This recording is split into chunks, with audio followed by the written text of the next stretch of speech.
Oh, golly. I accidentally started. Well, if you're watching this back, congratulations. You've won.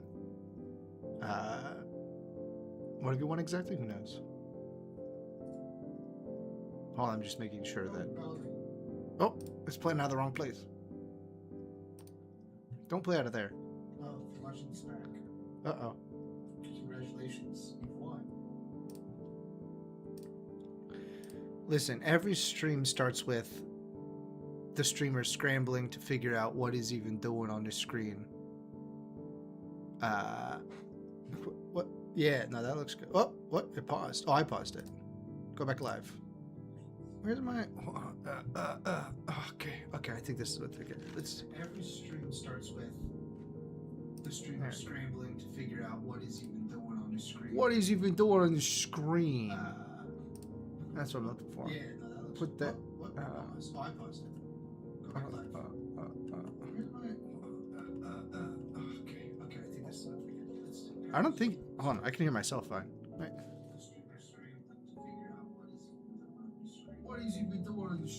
Oh, I can hear myself. It's in triplicate now. Where am I supposed to put this again? Shoot. This is what happens when you don't stream for a couple weeks, is you like forget everything that you're ever supposed to do ever.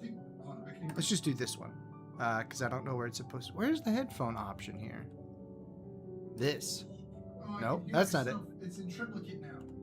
No, we're in quadruplicate. Is that right?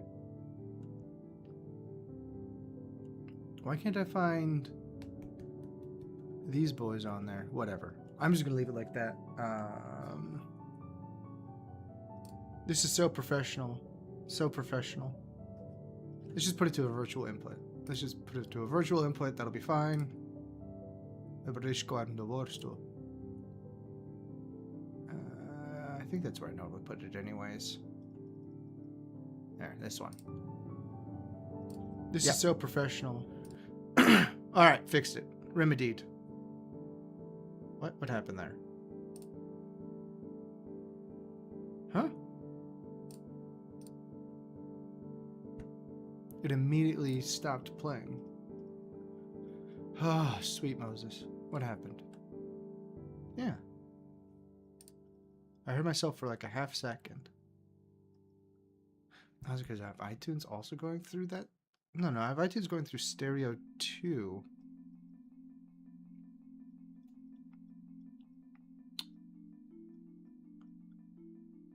This is awful. This is the worst content, I believe.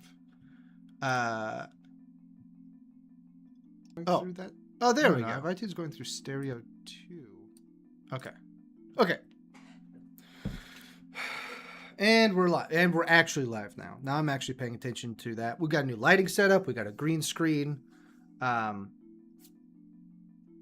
We got my map up here. The Umbalin map. And I'm trying... I spent a lot of today like trying to figure out what I was going to talk about. I didn't spend a lot of time today. Oh, I got a... This is X-Acto knife. Just like blade up, waiting for me to reach forward and just jam my arm onto it. That's good. That's good.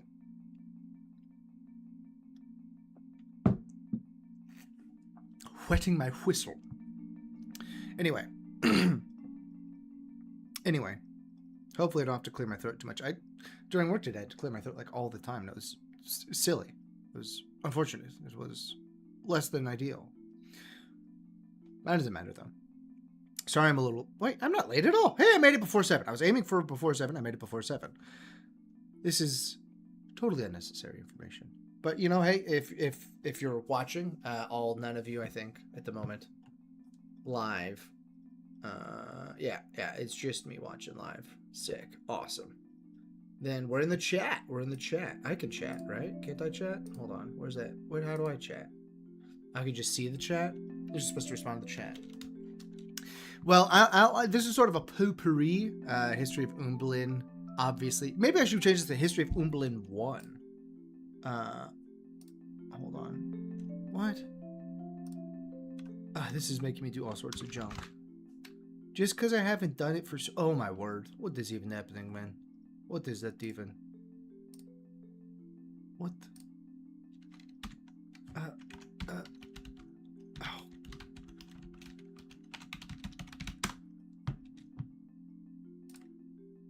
Oh, golly.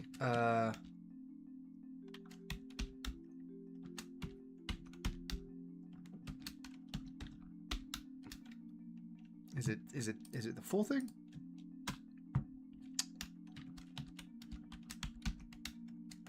Hold on, let me try it another way. Yeah, let's just use this. Please let me in. Oh my mercy. YouTube, leave me alone, bro. What? Huh. Alright. Why is there a warning? I don't know. No one gets to be moderators because I'll moderate it myself. There we go. Haha. Now we got the chat. Hey yo. Chat here. Wow, a real original stuff right there. Anyways, time to shout into the void about the history of Umbalin. I was thinking about doing like each of the individual races, or like the well, let me just pull this up. Whoa! I tried to drag it from the wrong screen. Okay, where's that piece of material? Oh, Burgle Flickle. I know where to find it on my phone, but where do I find it on here?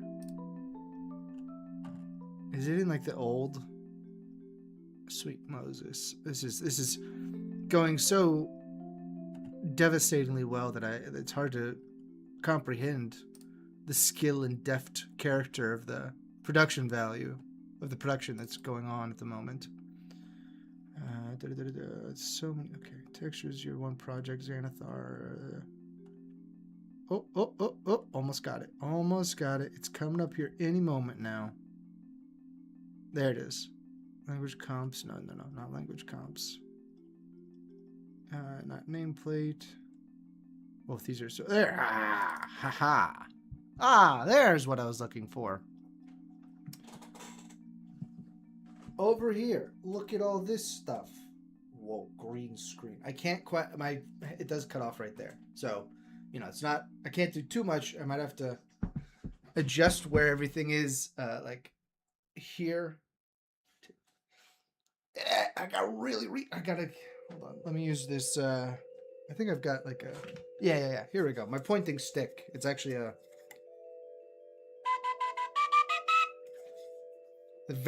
it's like a reed recorder, I guess, from Bethlehem. Oh, we saw the green screen for a second. Anyway, I can't point too well with it. Do. Oh, and there's the top. Wow, that's but I could do this.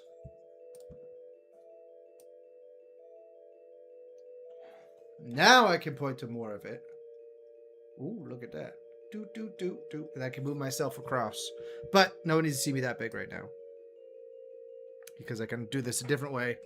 That's not as horrid. In fact, I should probably just delete myself off of here for this part. Too much stuff on my desk. So we've got, there's the 3 main races. Oh, you can't see that. Now you can. Yeah. I could do this. So there's 3 main races that you can see up here at the very top. I think this timeline still holds up fully.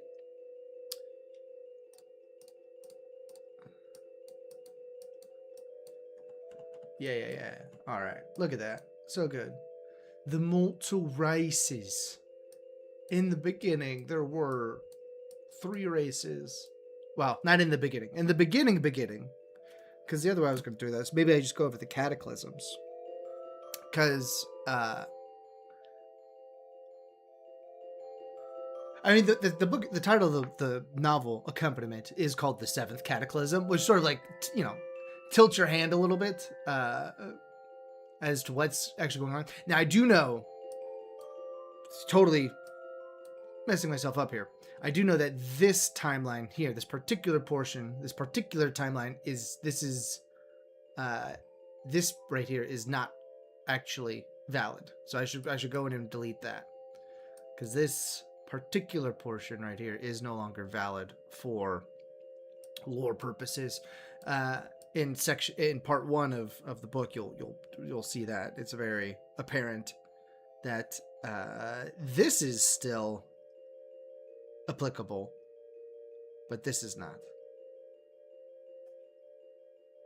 I had a thought that I could also just like read part 1 of the book, to not the whole thing, because it would take way too long. It's like, it's almost book length of it itself. It's like 40,000 words or something. But I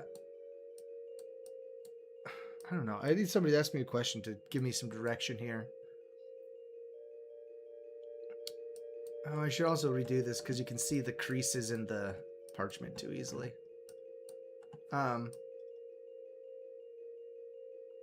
if you're watching the show, then you already know actually a good bit about this section over here.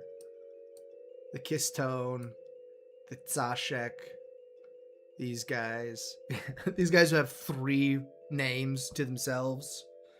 The Olsvak, Pubrum, Karatanil. The Karatanil applies to both of them, but Olsvak and Pubrum are separate perceptions within the community of Kistone from the Far Shores. Now, how they came to be at the Far Shores is an unknown. That is an unknown that is not going to be dropped in a lore Gobblin. That is, I don't know if that'll ever be dropped, really. It's deep, deep, deep down in there. That lore. I don't need to fill that up right now. I'm going to turn down the music a scooch. Nah, I don't need to do that. I don't need to do that, really. That is, I don't know if that'll ever be dropped, really. Okay, we're still doing right. Still doing all right.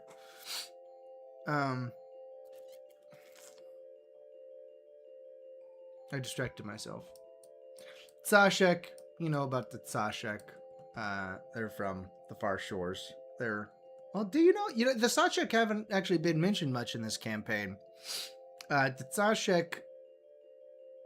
Oh, well, we just met one in the last episode, obviously. Hey, Roish, the Zashek, living in Ucoil, the proprietor of, not Books for Your Pleasure. Yeah, was it Books for Your Pleasure? Yes, it is Books for Your Pleasure. We did meet at Zashek, so we know about them reptilian creatures in Umbalin. They don't sound like that, though. They sound attempting to sound Russian. They don't really sound super Russian, but that's mainly because of my lack of facility with accents. Maybe I could just, I don't know. Well, I don't want them to sound... They need to sound distinct from... They need to sound distinct from Ashtokrock, so I can't have them just sounding like that. I need to sound sort of distinct from this man. Though they probably wouldn't roll their R's as much, so maybe that is what it is. But it's the V's, right? It's Vladimir Putin. That's how you get into the accents. You say Vladimir Putin, and you get right into it, Maybe I could say a different Russian name. We could say Fyodor Dostoevsky. I think that gets it into just as well. Fyodor Dostoevsky. Or, I almost said Frédéric Chopin, which is obviously a French name.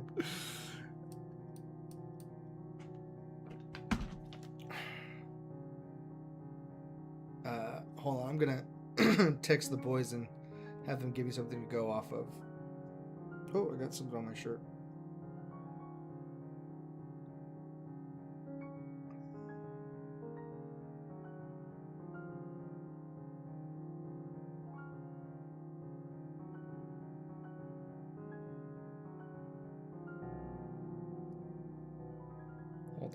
Hold on. I apologize to me watching this right now, that I am utterly flailing to be entertaining.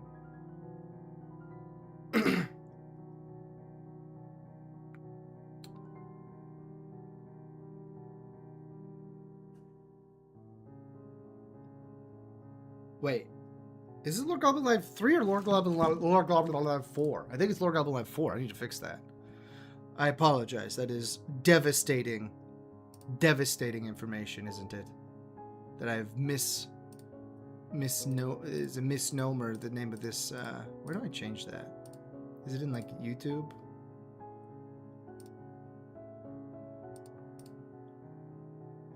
Here we are. Yeah. We got it. Boom. Save. Look at that. And now it's on the YouTubes. Now it's real. If you don't see Lord Goblin Live 4, refresh your page and you will see Lord Goblin Live 4. So what are we even doing here? Scurvy has an onset time of about 3 weeks. Why am I reading about scurvy? Who could say? Aside from myself.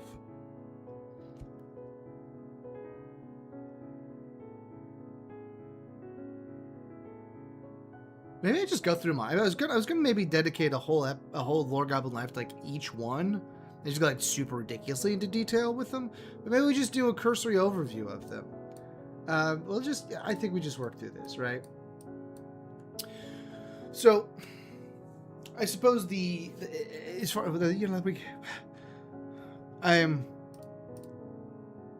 didn't even drink that much coffee today. Like I am just all over the place. Really, really dropping the ball here. Now I'm looking for the timeline document.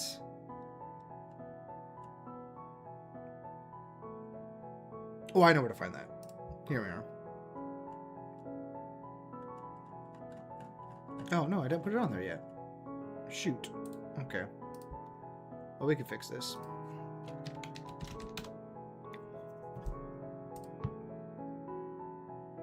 This one is not as pretty. I will grant you that. I can make it look prettier just by doing this. I'll download it as a PDF. There we go. No, don't open it in that.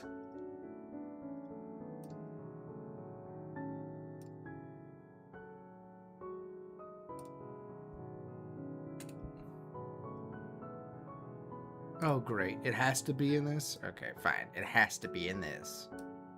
Piece of garbage.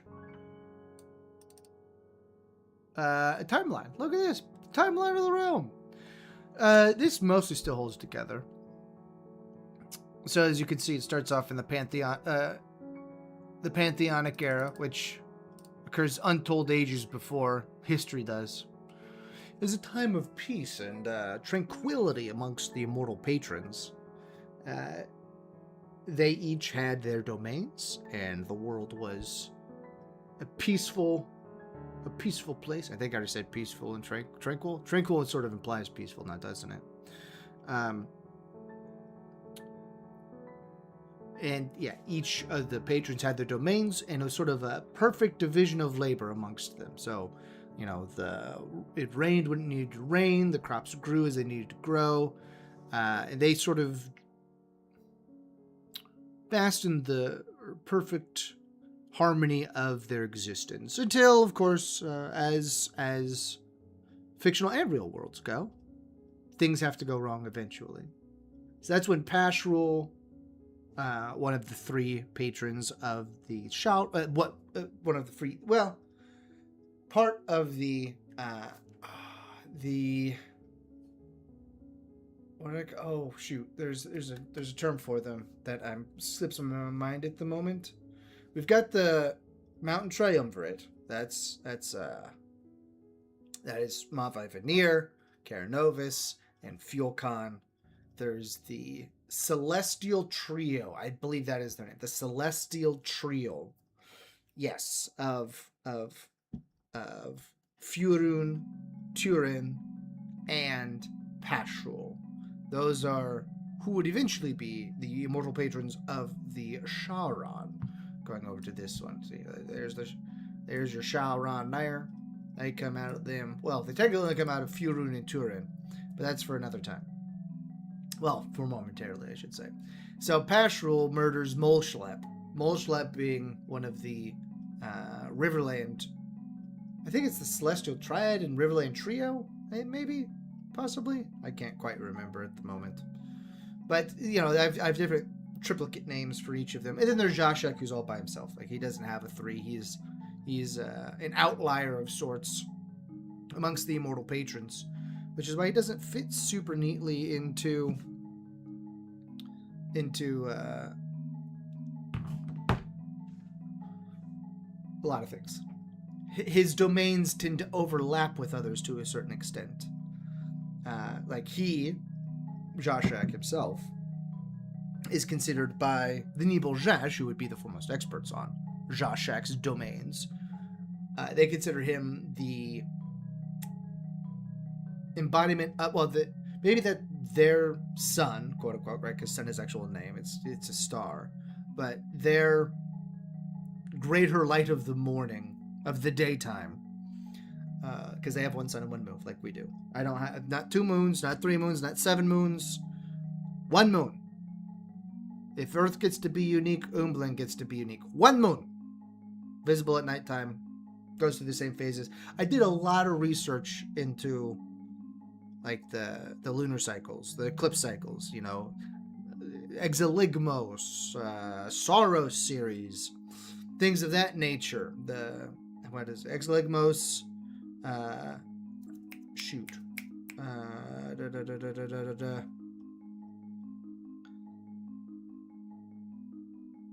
Oh. Nope, not coming to me. I could look it up because I know where I can find my information on it. But Zashek is the embodiment of the moon. He actually is the embodiment. His domain is storms as well, which is interesting because that overlaps with some other people. His domain is the sea, salt water. Not necessarily just the Sea of Valnuir, which is going back to the map.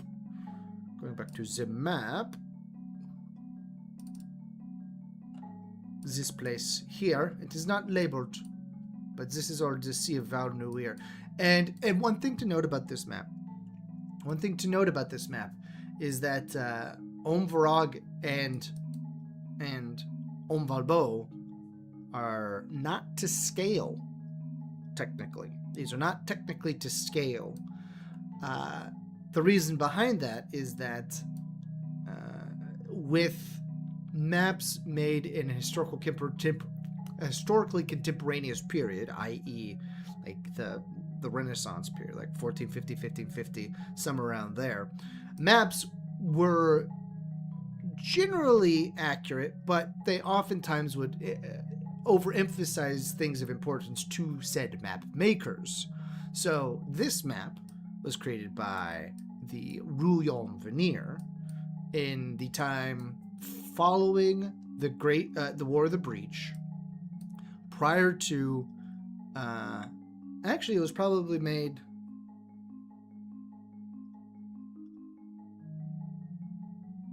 this map would have been made just prior to the incursion of the Far Shores is when this would have been made, which if we go back over to this is right here.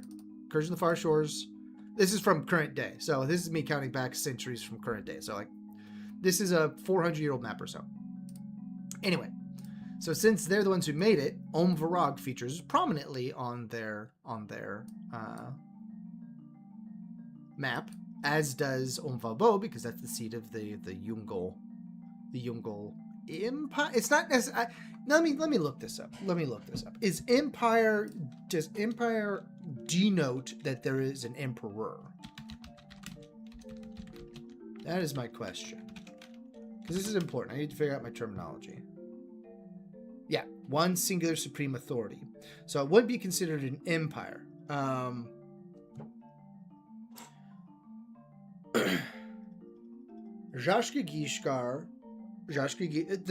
government, I've set up governmental systems for each of these so that they're like recognizable. The Fabulouston is a hereditary confederacy.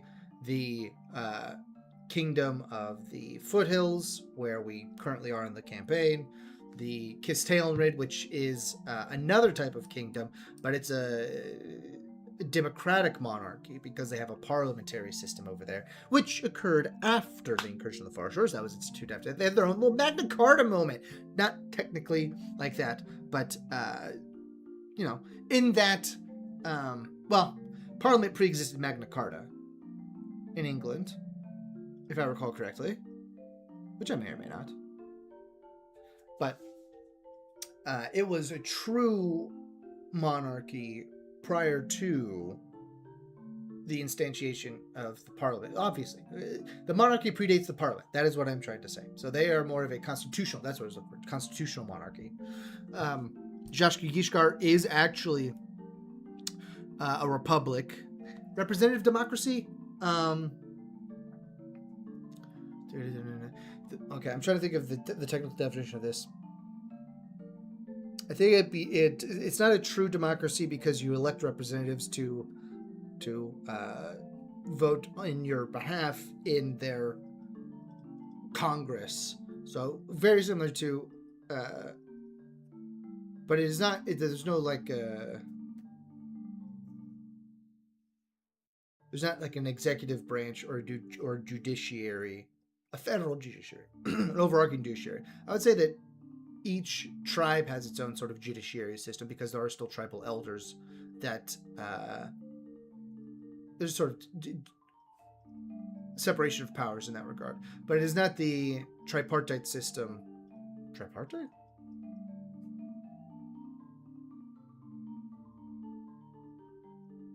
I think tripartite's the right term. System of the United States of America. Hold on. Now I'm searching for tripartite. Tripartite. Yeah. That doesn't have any weird connotations. Tripartite system of the United States of America with the federal judiciary and executive. There's not a tripartite system in Zhashkigishkar. They were the closest. They would have been considered at one point an empire. During the March of Zabul, leading up to and getting through the March of Zabul, they would have been considered an empire because Zabul was essentially their emperor. He wouldn't call himself as such. He was a unifier among them, but he would not. The word emperor, I think, would not be what they use. They would say something in Jashak, in Nibel Jash, They would say like.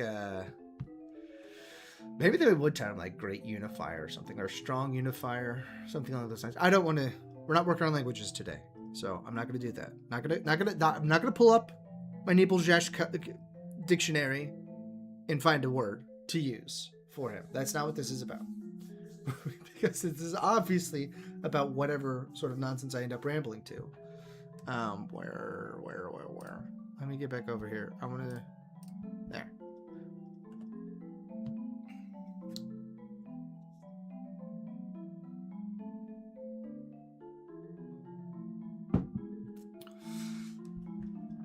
You know what?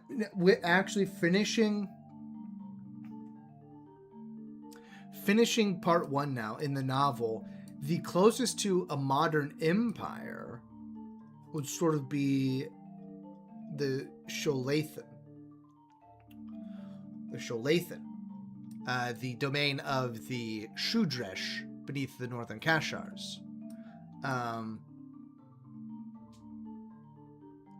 Shilnurve Yurovs. Shilnurve Yurovs. That's how you say. That's the capital. That's the capital of the Sholathan. Sholathan. Excuse me. Sholathan. What are you showing, Nathan? Nothing. It's Sholathan.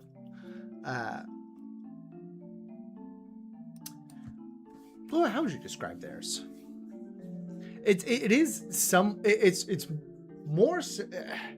Empire is close. If they had more holdings, it would be considered an empire. But they don't have many holdings, so they're not considered an empire.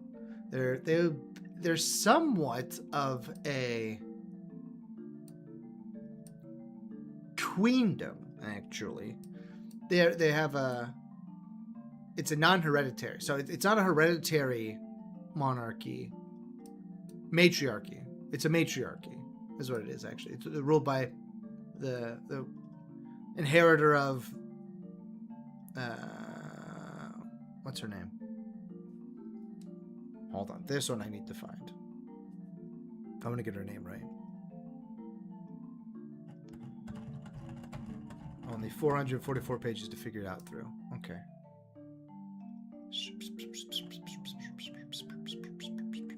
Just un momento, por favor. Iris Tayson. That's her name. No, Iris Tayson. Iris Tayson. Yeah, Iris Tayson, who features prominently in the Great Schism as a major player in the Great Schism, her with Fistfoon and Holrud. There's no rolled R. Holrud. And who's it? Amon Yesh. Oh, that's just a dude's name. It's just a dude's name. Not important, just a dude's name.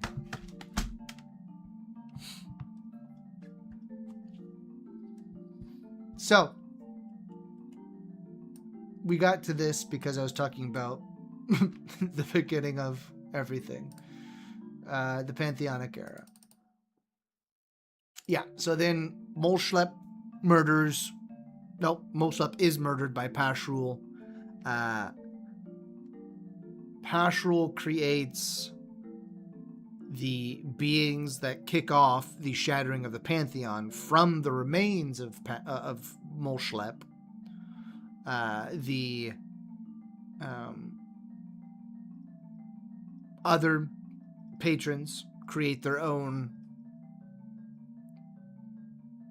beings to fight in the shattering of the Pantheon, the War of the Pantheon, the Dawn War. Did I call it the Dawn War at some point? No. I think that's actually stolen from like other things. The shattering of the Pantheon, the Eternal War. I called it the Eternal War. The Discordant Twins is actually their name. I found my note here. The Great Betrayal is one of many names for the somewhat mysterious first cataclysm of Umbalin, also commonly referred to as the desecration of Molschlep, the shattering of the Pantheon, or the Eternal War. This conflict saw Pashrul slay Molschlep. Molschlep. Oh, that should have an H in there. Is Molschlep? That was Molschlep. I should probably make these words easy enough so I can say them regularly. Molschlep, and use his... this conflict saw Pashrul slay Molschlep and use his blood to create two great and powerful beings of primordial opposition, the Discordant Twins. The other patrons responded with beings of their own, created from their own lettings, and a great battle ensued covering the whole of Umbalin. Pashrul and his beasts were overcome after much strife, with his creations being banished from Umbalin and Pashrul imprisoned within Khartoum. Obviously. So that story actually was much more mythic in character until the incursion of the Far Shores, as a matter of fact, because these discordant twins were not greatly described in those recordings, because it is a story that had to have been passed from the patrons themselves to mortals. There were no mortals alive at the time, so it is something that had to be... it is a sort of blemish upon the Pantheon that this even occurred. So that the information about it even seeped out was sort of by necessity rather than by...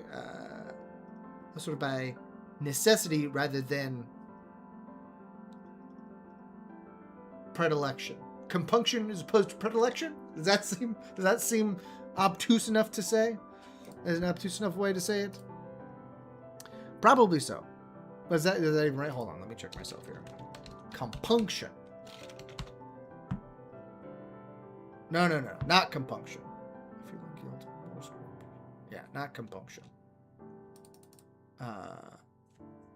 Compulsion. That's what it was. Compulsion as opposed to predilection. Yeah. Preference would be a better way to say it, probably, than predilection. I was just trying to use my, $28 words or whatever. So, in the aftermath of the Pantheonic era, the world of Umbalin was somewhat torn asunder, and the immortal patrons Furun and Turin, this is where the original... Oh man, I've got terms for all these things. Apportionment of Umbalin occurred, right? The original apportionment of Umbalin. Going back to the map now. We can actually use... No, this is the best map to use for this. Wait, why are there two of these open? I don't need two of these open. All right, this one. Yeah. Oh, because this is like in F11 mode. There we go. So the original apportionment, actually, it still holds sort of today. Well, yes and no. Yes and no. Oh, look at that. The maps. This is missing. Where is that? Hold on. What?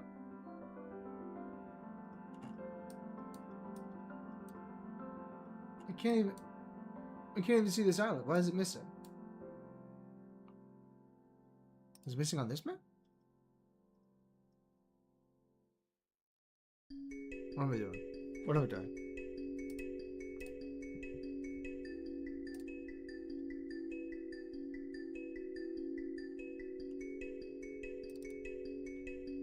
Okay, it's on this one. But it's not on this one.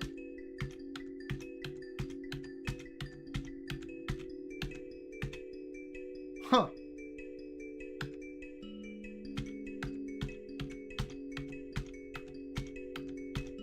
As you can see... Whoa.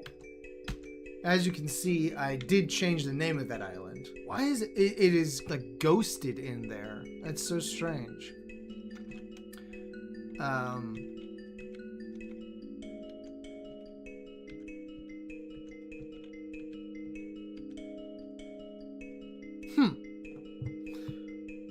Neither here nor there. So, in the original apportionment of Umbalin, they're called the Celestial Twins. Now they're called the Celestial Twins because it's Paschal, Furun and Turin, who, talking about the overlapping domains. I talked about this in the previous episode 9.5. Bugs, books, boats, and more books. Yep, that's it. Go ahead and check that. Can I drop like a thing in here? Like a little watch this episode? I don't think I can do it while I'm in the midst of me streaming. The light of day is called Furinur, which means Furun's shield, and the sun, their sun, is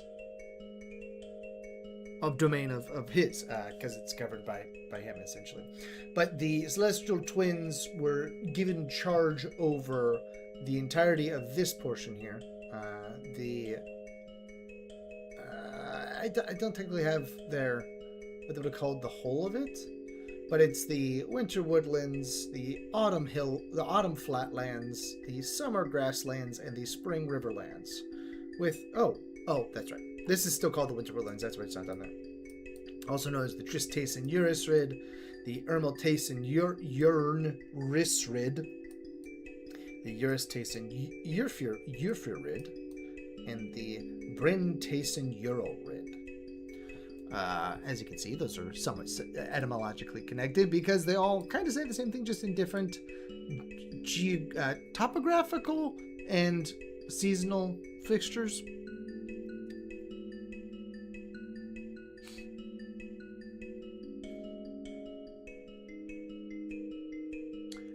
Sorry, I was just looking at me and saying, when I tilt my head up, my face gets really blown out in the light. But listen, if it's cutting out my green screen well enough that I can wow, can't even see what's going on back there, then it's working. So I'm not going to mess with the lighting, even if I'm a little blown out at times. So they're giving this whole thing, and as I say in part 1 of the book, and it actually extends all the way down to the... So it would go from, there's a line that goes across here somewhere, I don't have it exactly set, to the southern shores of the Iris Urvan, that this is all considered Febleson territory, and this is all considered Charon territory. And then, as we talked about in there, that the Lasodrin Yernfis, which means like northern icy heights, highlands, hilllands. So saying Lasodrin Heights is actually redundant, but in plain speak, you know, if you only speak plain speak, you don't know what Lasodrin Yernfis means. So you're going to call it Lasodrin Yernfis. Sorry. Lasodrin Yernfis is how it will be broken down systematically, because Las means north, Odrin means snowy, Yernfis means hills. Hill actually just means hill, so I guess it should be Fisum. Might be the hills. Hold on, I got a phone call. What is going on? Enjoy the music.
All right. Sorry, there's I got a shindig that I'm putting on tomorrow, and me madre called me, and I had to assuage her concerns. So we were talking about nonsense, as described in the description of the live, that all of this area was apportioned to the Charon. Now, what you might say, and I just point this out in part 1, is that, oh, wow, they are the reason that the first cataclysm occurred, why have they been rewarded with so much territory? But as we laid out earlier in the stream, the nature of Umbalin in the time prior to the first schism was harmonious. It was, everything was taken care of within each person's domain. But then, guess what? If you murder a patron, maybe I should, if you, because I think that if YouTube is listening to my stream, that using that particular sort of verbiage is gets downgraded in the algorithm. So if you cause something to cease living in a perfectly balanced utopia, that immediately puts things out of balance.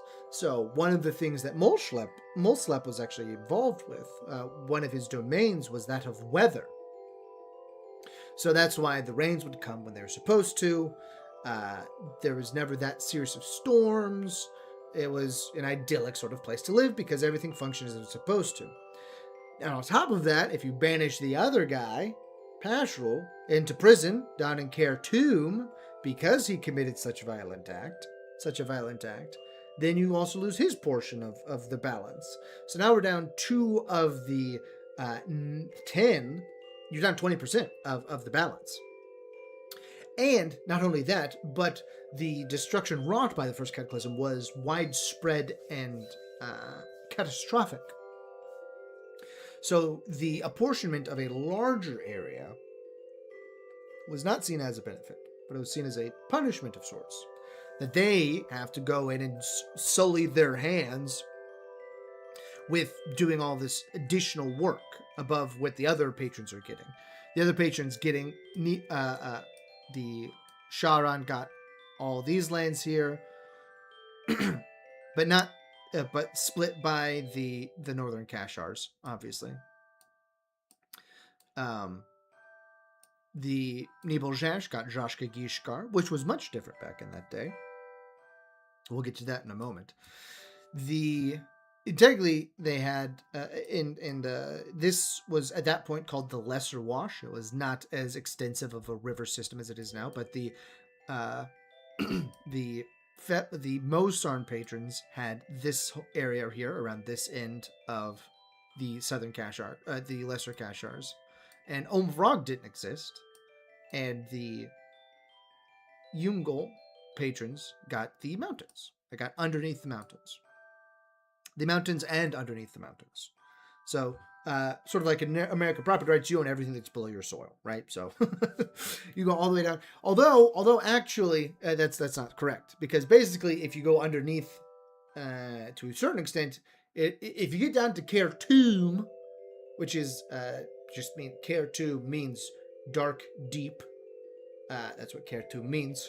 So, if you get down there, that means you've gone too far. You've gone through the Ungol territory, because the Ungol, which we'll get to in a moment, are in charge of Khartoum.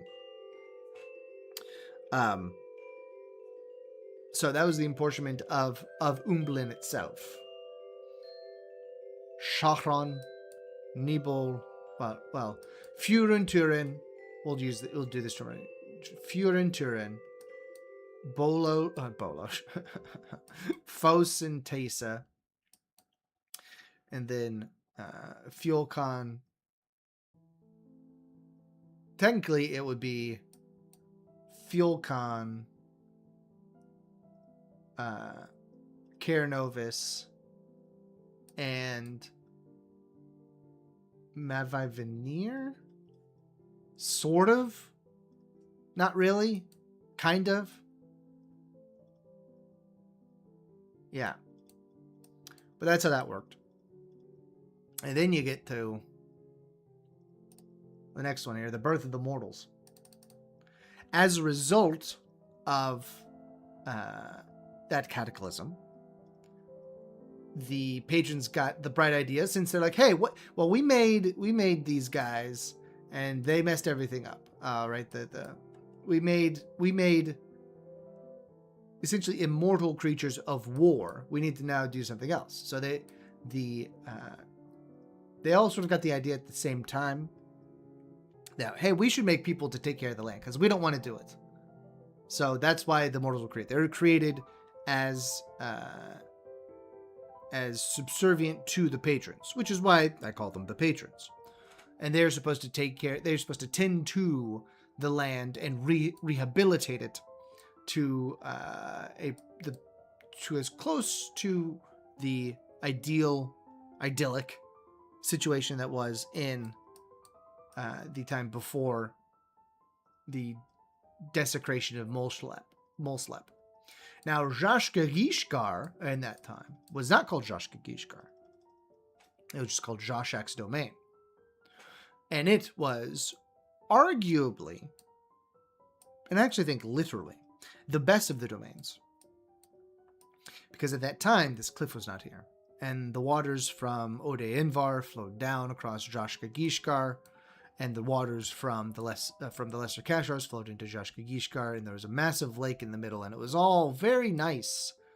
It's all very nice and lush and green and a place you would want to be. So as time progressed and the populations of the mortals grew, Zashak had no mortals. This was all a land to himself. He did not share it with any other of the mortals, or the immortals for that matter. And the Mountain Triumvirate grew jealous, essentially. They were kind of tired of their mortals living underneath the mountains, living above and underneath the mountains, which are difficult places to be. And they're like, hey, Zashak, can we be roommates? Zashak, can we be roommates, Zashak? Are people and you? And Zashak was like, nah, bruv. I ain't about it. Not gonna happen. And they're like, well, that seems rude. It seems like you don't have any use of this land. It seems that you could probably share it with our mortals.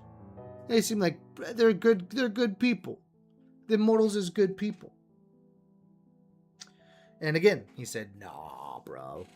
Nah. Sorry. Can't do it. Sorry about it, bro. I can't do it, though. So, Fjolkan and Mavai Veneer were like, all right, that's fine. We'd like you to do this solid, We're sort of like the neutral third parties in all of this. We didn't murder Molslep. You didn't murder Molslep. We didn't have Molslep get murdered. You didn't have Molslep get murdered. You're all alone. So maybe you should, have friends or something, Zashak. But no. It's fine. You can keep your land. That's what Fjolkan and Mavai Veneer said. Now, Kernovis, on the other hand, she was like, I don't agree that you won't let us do this. I think that I can do something here. So she, being a more conniving sort, Kernovis, whose name means, obviously, darkness is sad story. Lightless is his sad story, I suppose. Because care, K-A-R, in their language is lightlessness. And this is all in part one. Like, you could, when the book comes out eventually, you'll be able to read it in there. But she's like, you know what, I'm gonna go talk to, she didn't tell this to anybody. This is her thinking to herself. Like, I should go talk to Pashul. He seems like a guy who knows how to get things done. He seems like a guy who knows how to get things done. That seems like a good idea, right? Yeah. So she goes down and talks down to Pashul. She's like, hey, man, stinks to be in jail, huh? But you sort of deserve it for ruining paradise. But by the way, we're stuck under the mountains and we don't want to be, and Zashak won't share. So maybe you have some ideas of how to make him share? Maybe he could stop being so stuck up and mean about it and, be a cool dude and let us crash in his pad. And Patrick was like, yeah, for sure. I got tons of ideas. I've got nothing but ideas. I'm down here in the dark. I don't got nothing to do but think of ideas.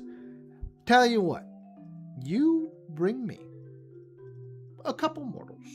You just bring me a couple mortals. Nothing crazy. You've got so many mortals now. You'll never miss them. And you could say that they're we're giving them a tour. That you are, here's how it goes. You're so distraught about the plight of your peoples that you want to have representatives from the other mortal races to come see how bad it is to be a Ungol, and to allow us to live in your lands as well, to sort of spread out from the mountains a little bit, because I didn't mention this, but none of the other mortal races were keen on sharing either. That's why Zashak is sort of bearing the brunt of the ire at this point. So Karanov's like, I could totally do that. And he says, well, you're giving them this little tour. Maybe you just bring them down to meet me. Honestly, I'm the one who has it worse off than anybody. Maybe if you bring them to me, then they'll see my plight and maybe I could get out of here at some point. And Karanovus says, I like this idea. I'm going to grab some of my Ungol. I'm going to grab some of them Sharan. I'm going to grab some of them Mosarn. And we're all going to come down here and say hello after doing the tour. After doing, nominally it's about the tour of the Ungol lands. So eventually Karanovus gets this dispatchment of mortals down to Pashrul in the Care Tomb. And technically there's a name for that prison that I could look up, but I don't want to. I'm on a bit of a flow at the moment, so I'm going to just keep on rolling. They get him down to his prison, and she lets them inside and closes the door behind them. And immediately upon closing, horrendous sounds start emerging from Pashrul's prison, and she books it. She says, I think I may have made a mistake here. Immediately, I have immediate regret.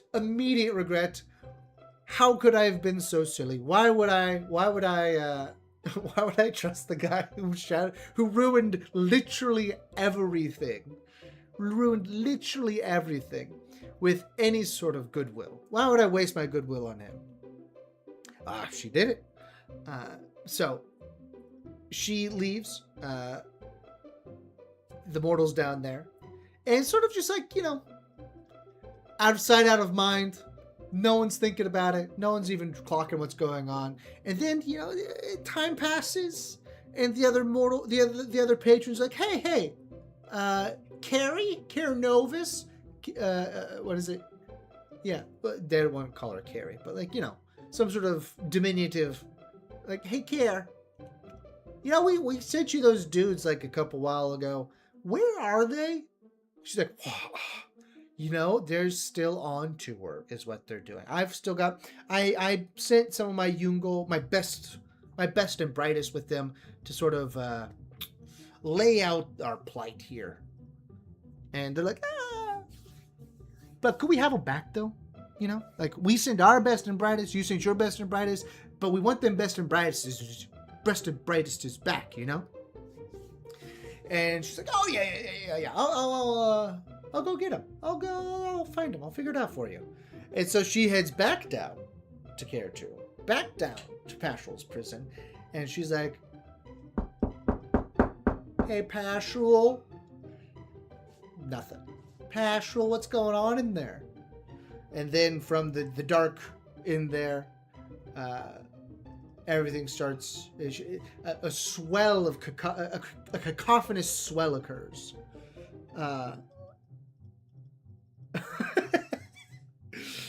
Oh, we got good old William in the chat here. Yes. Well, I'm in the corner. Why do I need to be bigger on the screen? I'm in the corner down here. Do I need to make? I can make myself bigger since it's story time. Whoa! Now you can see me better. Look at it. Wow. Green screen and everything. But a cacophonous swell from behind the prison door. She opens it up a little bit, and from within, a flood of horrid creatures, what would eventually be known as would soon be known as the Tyrol, emerge from Pashrul's prison and flood out of Care-2. They flood up into the domains of the Ungol, and all the while Karanovus is at their head, sort of trying to corral them and direct them as much as possible. And as this occurs, she has the idea. As she's doing this, she's very angry, obviously. And she blames exactly who you think, right? She blames exactly who you think. She blames Zashak. Because all Zashak had to do was allow the Ungol to come out into his domain, everything would have happened. None of this could have occurred. And it would have been so much better for them if Zashak had just been chill about it and let the Ungol come out. So she leads the Tyrol horde out of Khartoum into Zashka, what will be soon known as Zashka Gishkar. And they flood across his immaculate domain. Zashak, not too happy.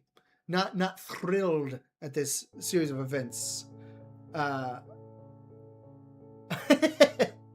On the car. I'm on the car. That's why she can't see me. Well, then I'm going to shrink myself down because I don't want to look this big on the screen anyways. Oh, no. That's the wrong thing. There we go. Back down to a manageable side. No, I got back into it. Got back into the flow. You can't disrupt me. I've been going for like, I don't know. At this point, like probably 30 minutes straight with this story. So Zashak sees Carnovis exit the Greater Kashars, and he says like, "Hey, this is bad. Okay, don't like this. Why'd you do this to me?" She said, "All you had to do was share." So he's like, "You know what? You stay right there." And Zashak proceeds to pick up his weapon, called a, oh goodness, it's got a crazy long name. It's like croc. What is it? I'm gonna pull that one up. Oh, good, I got Nebel open already.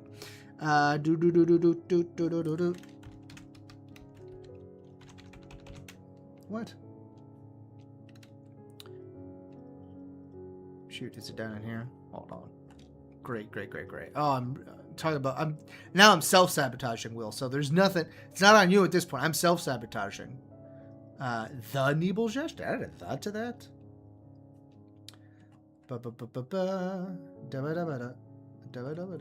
Oh, okay, that's not good.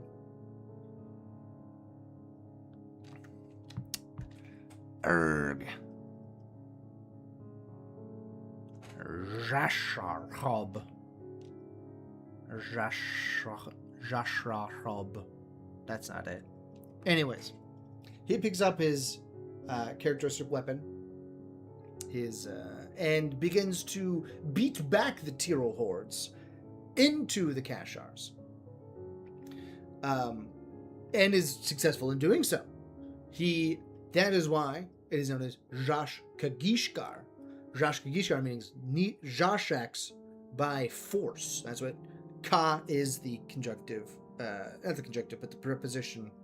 No, the preposition by. So Zashka-Gishkar means Zashaks, because the Nebelzhash often truncate their words. Their language is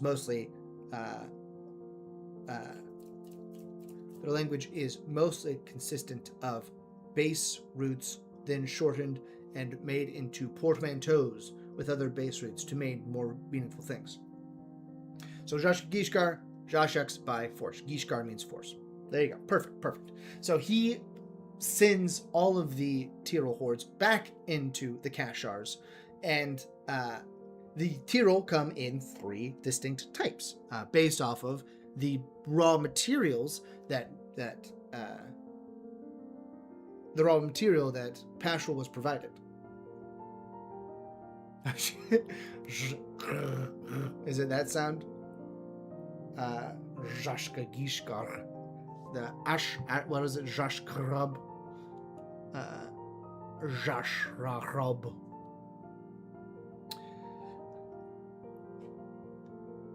Zashak beats it back in. And then, now the Kashars, all the Kashars are just like infested with little nodules and clusters of the Tyrol. So now basically the Kashars have been ruined. The Kashars have been ruined, as well as Zashka-Gishkar actually survives that particular incident, and the and the Tyrol now infest the Kashars. That's what I was saying. The 3 types, there are the Most Tyrol, Shah Tyrol, and Ung Tyrol. If you could imagine, each of those is based off of the raw material that Paschal was provided initially. The Nebel, the Mosarn are the smallest of them. They are also the smallest of the Tyrrell. If you want, I'm not going to do it. I'm not going to say what the equivalent would be because we've covered it in the episodes. All right, we've covered it in the episodes. So then the Shah Tyrrell, they're more elevated. They are corrupted Shahran. So they are like that. And the Jungtiel are kind of the weirdest ones because they're based off the Ungol, but it's like if the Ungols got tall and even more hairy. They're kind of not Yeti necessarily. Like imagine a teenage Sasquatch. That's kind of what they're like. So, sort of lanky and gangly. They don't seem like they would have full coordination with their length, and very hairy. And I will leave. I think I also said what those are comparative to like established D&D lore or other bits of lore, other types of lore. So those are the three. And at that point, now the other two members of the Mountain Triumvirate are like, hey, Kernovis, that was bad, man. Because since they're Ungol, they don't have like the German accents, right? If this is even German. So it's like, hey, Kernovis, that was really bad, man. That was so bad. What have you done? It is a horrible thing. Horrible that you have done this to us. What were you even thinking? And she's like, oh, I wasn't thinking very much, I'm like, yeah, that is obvious, That's great. Great job. Now we're stuck with this. And they actually, Fuelcon and Mavai Veneer come out to Zharshak and say, hey, really impressive what you've done here with Zhashka Gishkar, beating off all this Tyrrell horde. You basically fought a war all to yourself. Great job. Could we crash here for a little bit? Could we maybe... Like, we're going to deal with this now. This is our problem now. The Tyrrell are our problem now. Could we let our people live out here until we get this problem resolved? And I should pull up. What does he actually say? Hold on. I can find this pretty quick. It's in How History Happened. The chapter How History Happened.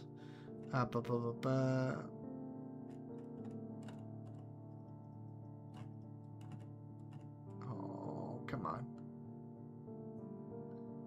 Yeah. Here we are.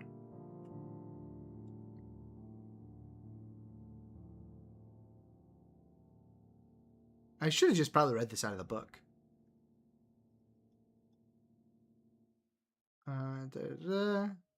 Lack of foresight does not forgive a mistake.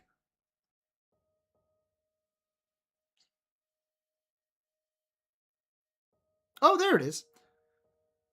All right, here, backing up. We'll just go back and read this. Read this portion here. And so she led them through the secret paths only she knew, out of sight of the other two Ungolian patrons, down and down to Khartoum. She brought with them some of her own Ungol to serve as guides from the bottom up once she left them. Then they arrived at the gates to the prison. Though the mortals knew nothing of where they were, a creeping dread, born in them from inherited intuition, gnawed at them. Kernovis led them into Pashrul's domain, the Shahran, the Mosarn, and even her own Ungol, and shut the way behind. As it closed, the malignant force swelled, and the air hummed. She did not want to see what happened, so she cast her gaze away as the cries rose in the darkened light. After an herbal, the other patrons remembered their delegations, and grew concerned at having heard nothing from them. They sought the lady. She's called the Lady of Lightlessness. That's one of her terms. They sought the lady, but could not find her. Then they turned to the Jurist and Archon, who are Mavai Veneer and Fuelcon, respectively. I'll just put their names in here, since that's what I've been using so far. But these other two, nothing of Kernovis' initial request, the missing emissaries, or her current whereabouts. And so the general concern bloomed into malignant suspicion. Mavai Veneer and Fuelcon joined the search for Kernovis, but she remained wholly elusive. Suddenly, a clamor rose from the depths. The burrows shook and Umbalin quaked. Wild hordes of malformed bodies rampaged out of the darkness and through the undermountain domain. It was the Tyrol, newly birthed through the grim forces of Pashrul, grotesque distortions of the mortals who had entered Khartoum, and at their head, the lady led them. From Itakion, here's the name, Itakion Kol Polamundir, Itekion, there's Itekion Kol Polamundir, they spilled, like a roiling shadow, into the lands of Jashak. They scoured the greenery, stripping it of all that was good and sweet, so that a waste was left behind. But the noontime sun rose to meet them, noontime sun being a name for Jashak. He came in full strength, swinging his oh boy, that one's tough to say. Ra-kra-krok. That's the weapon I was talking about. And felled scores at a strike, but still they came. Through a day stretched far beyond its span, through force of his own will, Jashak battled the Tyrol, pressing them further back all the time. As their numbers dwindled, they caught fear and turned from the wrath blazing before them, back to the dark of the Ungol domain. Some to the north, back to Umbalin, some to the west, to the Graders, some to the east, across the Lesser Wash, to the Lessers themselves. Jashak chased them and sealed the way shut behind them. Then the Pantheon gathered upon the peak of Itakion, and the deception of the lady was laid bare. She maintained that she had no foreknowledge of Pashrul's treachery, but again the refrain was levied against her. Lack of foresight does not forgive a mistake. Excuse me. She was diminished, pushed out of the deliberations with the Pantheon.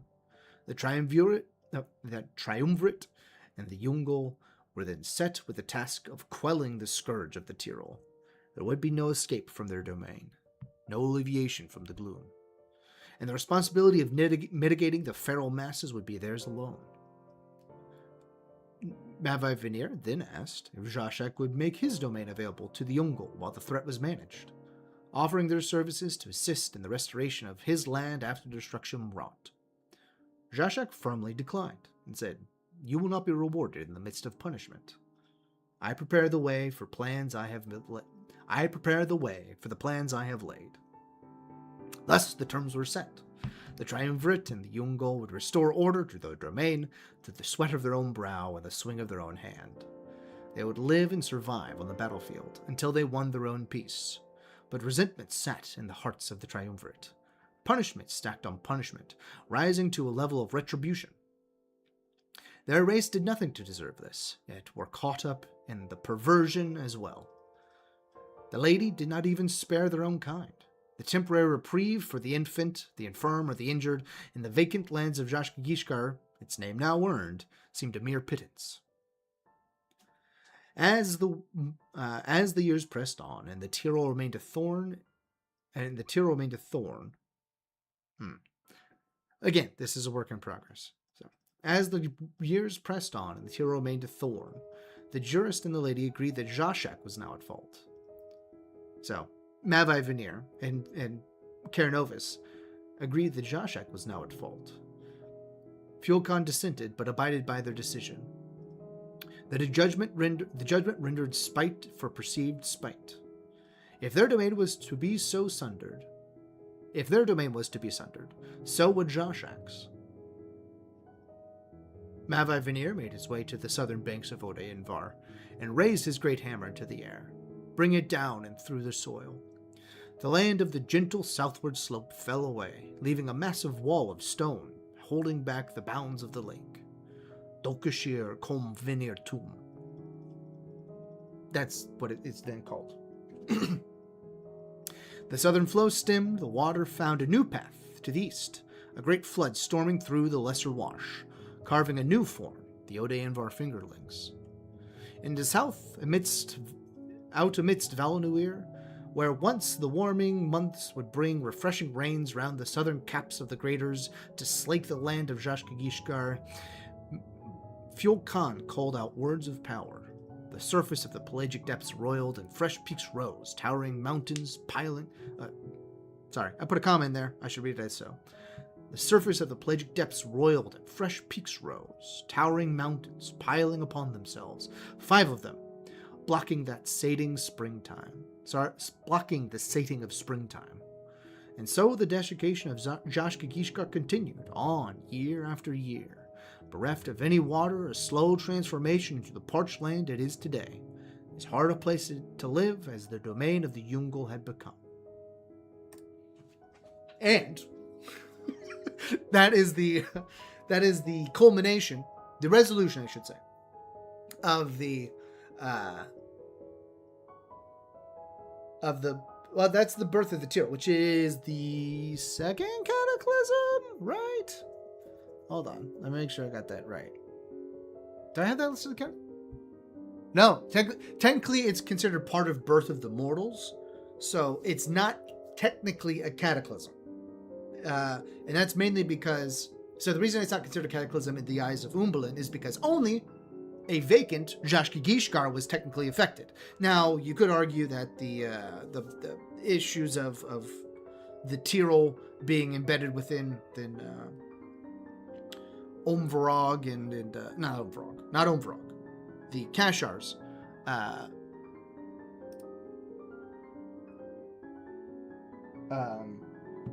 what is this? Oh, family group chats, am I right? Just when you're on a roll.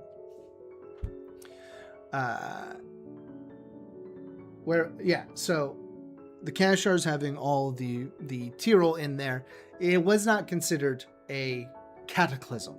The cataclysms in number are: the first is the desecration of Molshleb, the Eternal War. Number 2 is Pashrul's corruption. Number 3 is the Great Schism. Number 4 is the March of Zabul. Number 5 is the War of the Breach. And number 6 is the incursion of the Far Shores. There you go. And now the 7th, which does not have a name other than the 7th Cataclysm at the moment.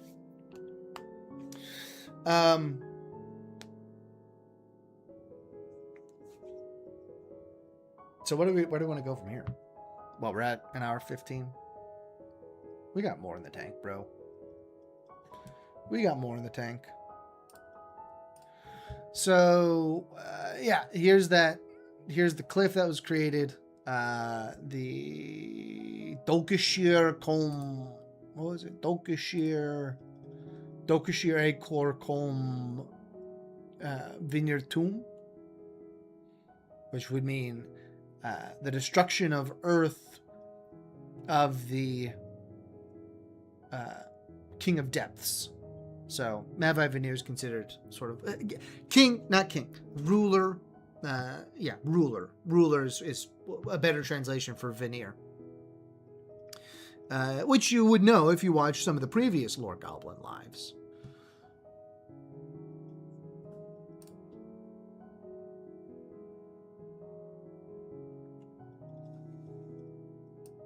So that brings us to, where are we now? Birth of the Mortals. Then we enter a period called the Forgotten Seasons, which is sort of time. They didn't really track time as well during this period, and maybe, you know what? I'll be honest. I just didn't want to think about it. I know. So the Nibel Zhash, as you can see on my little chart here, the Nibel Zhash are created well after the other mortals are. So as far as actual Umbalinian, I think I decided about. Umbalinic? I think Umbalinian sounds best. Umbalinian. Oh, hey, that tastes pretty good. Interesting.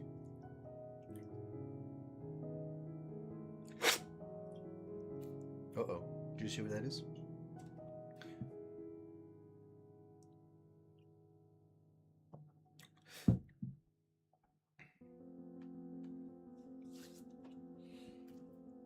Nibel Zhash have their own calendar system. It's the one that has become ubiquitous amongst Umbalin. So they really start counting right there when they start. So as far as hard history is concerned, hard dates are concerned, That's why it only goes back to the creation of the Nibeljash. That's my explanation for me not wanting to figure out what happens between the birth of the mortals and how long time progresses between the birth of the mortals and the creation of the Nibeljash. That's why. I'm just being honest here. But then Nibeljash are created. I got a whole story about that. Got a whole story about how they were created. There's a character that comes into play called Talrin. He was created by Fjolkan on Umvarog to replace Caer Novis in the Mountain Triumvirate after she was diminished. And he's like a weird creature that like knows the bad things. He's like Krampus. Actually, he's kind of like Krampus. I was gonna say he's like not evil Santa Claus, but like mean Santa Claus. If instead of giving you coal, he gave you death. But I I'm not super up on Krampus comes and kills bad kids, right? So I guess he's sort of like Krampus in that way. But he, carrying through this vendetta from so long ago, from the desiccation of Zhashka-Gishkar, Zhashak, after the Tiro are pushed back into the mountains, he essentially drops off the map.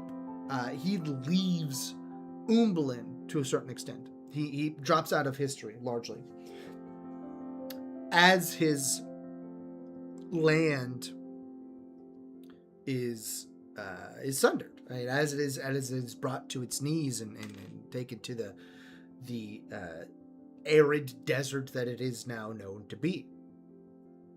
He does not tend to it. He sort of accepts the punishment that has been rendered upon him. I have reasons for that. I will leave it at that, because there are aspects of the story that play into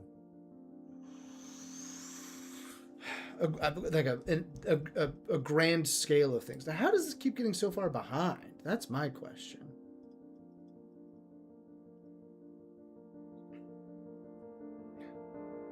How does that keep getting so far behind? So when he comes back, though, he is attacked by Talrin, and Talrin grievously wounds Zhashak. Zhashak then uses his own blood, which is black and ichorous. I don't say ichor. I don't like it. I like it better when I say ichor, because ichor is icky, and ichor is black and gross and tar and gross. But he creates the Nibeljash out of his own blood to tend to him as he recovers from the grief wounds received after. He is attacked and then turns the tables on Talrin and kills Talrin, which is an interesting thing in itself. Since he was already a creation of Fjolkan is able to bring him back to life, essentially. Bring him back online might be a better way to say it. And then the Nibeljash are in town. Wow! Woohoo! We got all four. Hey guys, look, we made it. We got the 4 races now. We got the 4 races of Umbalin. They're all in play. Got the Ungol, the Mosan, the Shauran, and the Nibeljash unified. That's right. This is the unified era for the Nibeljash. They start off and they are very, there's a lot of camaraderie. They're all called the Akir Zhashran, the first people of Zhashak. The first of Zhashak's family is what Akir Zhashran means. And so they are unified at that period. And then a couple hundred years later, 400 or so years later, Pashrul. Oh boy, this is so out of date. This is still spelled Pashrul. That's the original spelling. His name is now Pashrul with a U ... over it. Pashrul's corruption, the night of falling stars. Hold on, it's always have fun names. Don't worry about it. I'll get to the fun name here. Hold on, I'm gonna get this better. Rack, crack, croc. Rack, crack, croc. That's it. Rack, crack, croc. No, it's not. It's a h, not a gr. I spit pretty big on that one. Pastoral's corruption. Come on. Nebel Zhesh means strong arm of Zharshak.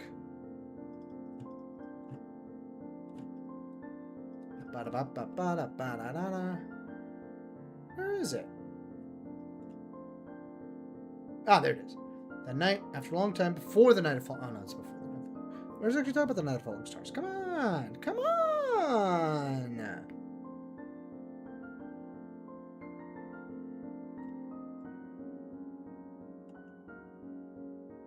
Ratilla backdoor.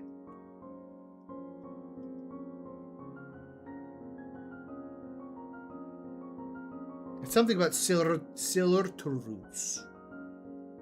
Silurturus. That's what you call a star. Silurturus. Why am I rolling all those R's? You don't roll R's in Charon.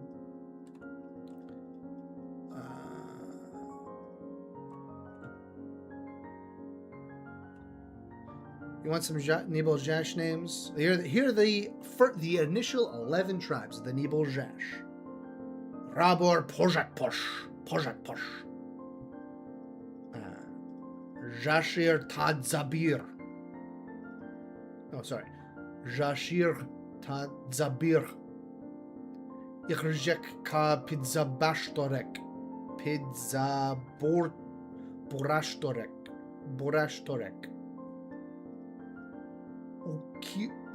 Ukrirosh Irzab. Rukirosh. Ukrirosh Irzab.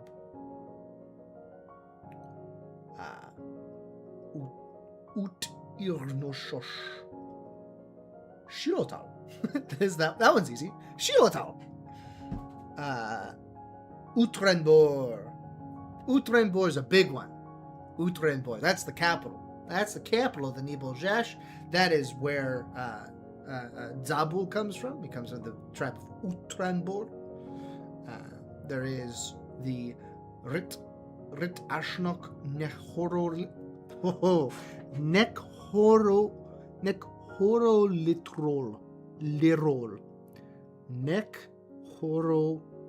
Litrol.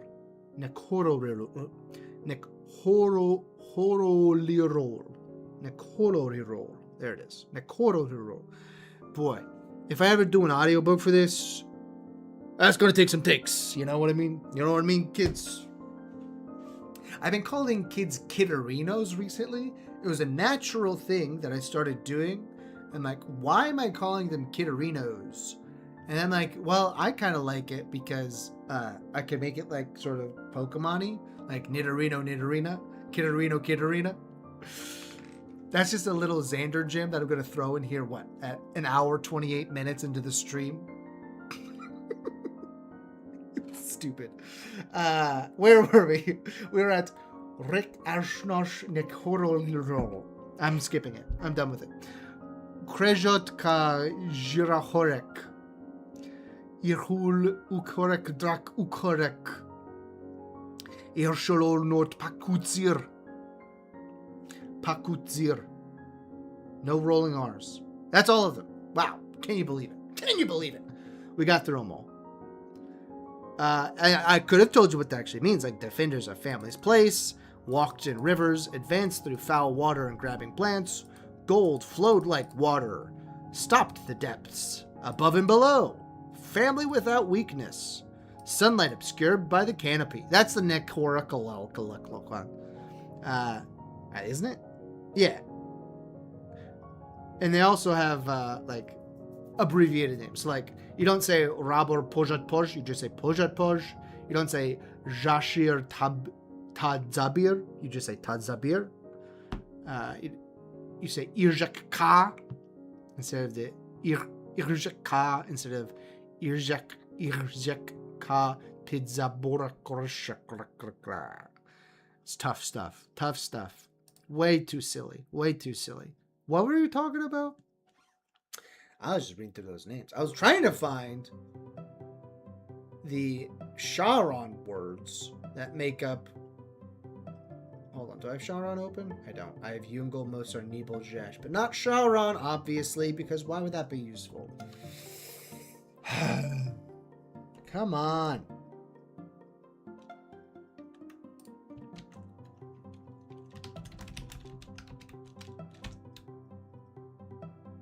Bunturid ulum silturuds verusids. That's what it is. Obviously. Bunturid ulum silturuds verusids. That means the long night of falling stars.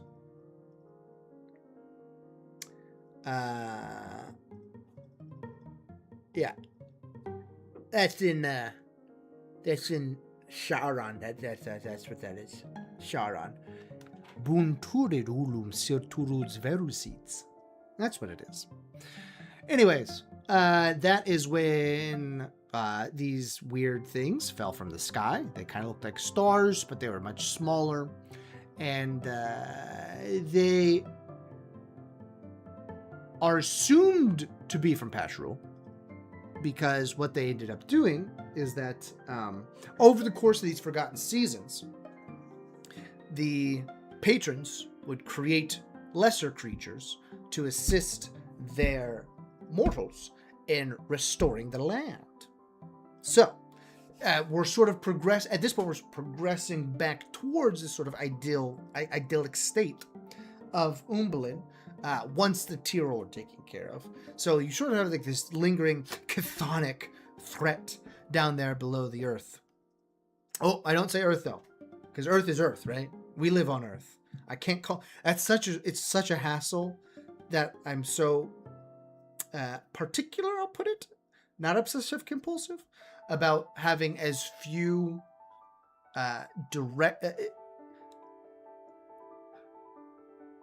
our world direct reference, right? So the word earth can't exist in Umbalin. Well, I don't know this exactly. Probably earth is, at this point, I'll say at this point in time, the word earth wouldn't be in Umbalin because earth is referencing earth. We live on earth. I'm pretty sure this comes from like an old Germanic word that ended up being applied to the world itself because the world is made of dirt, but whatever. It's inextricably linked at this point, like, to the common person, not some sort of back room, some sort of linguist stuck in a dark room with dusty books, People who say earth, yeah, earth. We live on earth. Earth is earth, earth, earth. Earth is earth. So I can't say earth and not immediately sort of shatter the suspension of disbelief, the embeddedness within the world of Umbalin. From my perspective, I try to avoid that as much as possible. So I can't use the word earth. I don't use the word sun. I don't use the word year. I don't use the word week or month or anything like that. That would be that I can't come up with an in-world reason why this would be called that, right?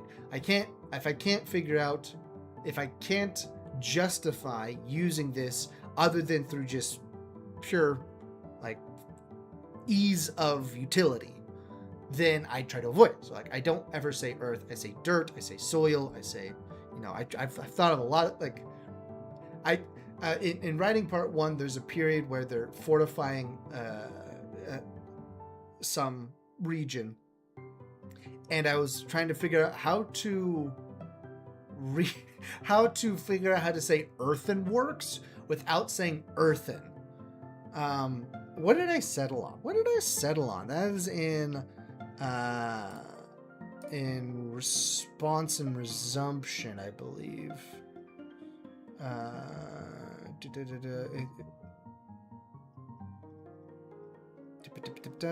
Hold on. Can I find it? What did I say? I didn't say earthenworks because that uses the word earth in it. So I think I didn't say dirtworks, did I? Because that's a terrible thing to say.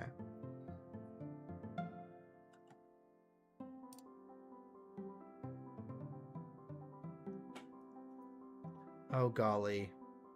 It's going to be more difficult to find than I thought. I think it's in... No, is it in Sanctified? Sacrificed, stymied, and striving? Is that in that chapter? Mounded embankments. That's what I did. The protective works were rudimentary at best. Trench lines, timber walls, mounded embankments, and abattis. Abattis? Abattis? Is it French? Now that one I probably should avoid, but like I was trying to figure out how to say, like, you know, the pointy sticks that you see in all the medieval movies that like stick out towards things. What do you call those? Apparently they're called abattis. So I'm like, well, I can't. I'm not. I guess I could. No, I'm just gonna leave it as a abattis because like that word itself is so hyper specific that like even though it's French. And like, you know, when you can avoid using French words, obviously. I can't justify making up a word for this. Like I've used it one time in the whole book so far, and I don't plan on using it again. So I don't want to. I mean, that doesn't stop me before, but I don't want to stop and like try to think up a whole thing for it. What am I even talking about right now? Why am I talking about? I was getting to my science theology. Incursion of the Far Shores. Nope. We're not there yet. Not even close. Not even close to Incursion of the Far Shores. We're barely even to the Pastoral's corruption. And I got distracted because I was talking about Bunturid, Ulum, Silturuds, Verusids. Now, I don't use the word earth because earth is earth, and I can't abstract it out of that. Don't want to distract people from being embedded within the world of the book itself. But why was I talking about that? Listen, chat, help me out here. Where was I? Chat, help me out. I know somebody's been watching this whole time. It's me. I've been watching the whole time. Let's see, how far behind did we get? How do we keep getting this far behind? When I click away from it, does like pause? Is that what's going on? Hold on. I think that's what happens. All right. So I'm going to make it its own page. Go back live. There we go. We got to stop. I don't think I can make it through the whole history. Anyway. So the reason why the reason why I talked about all the tribes is that the Nebelgeist were created, and then during the during the long night, the night of falling stars, Pastoral's corruption, these star-like things fall to the ground, and they end up corrupting all of the what are called, well, in the Shadowrun culture, they're called Rule Aeln, which means divine gift, or divine gift. That's what Rule Aeln means.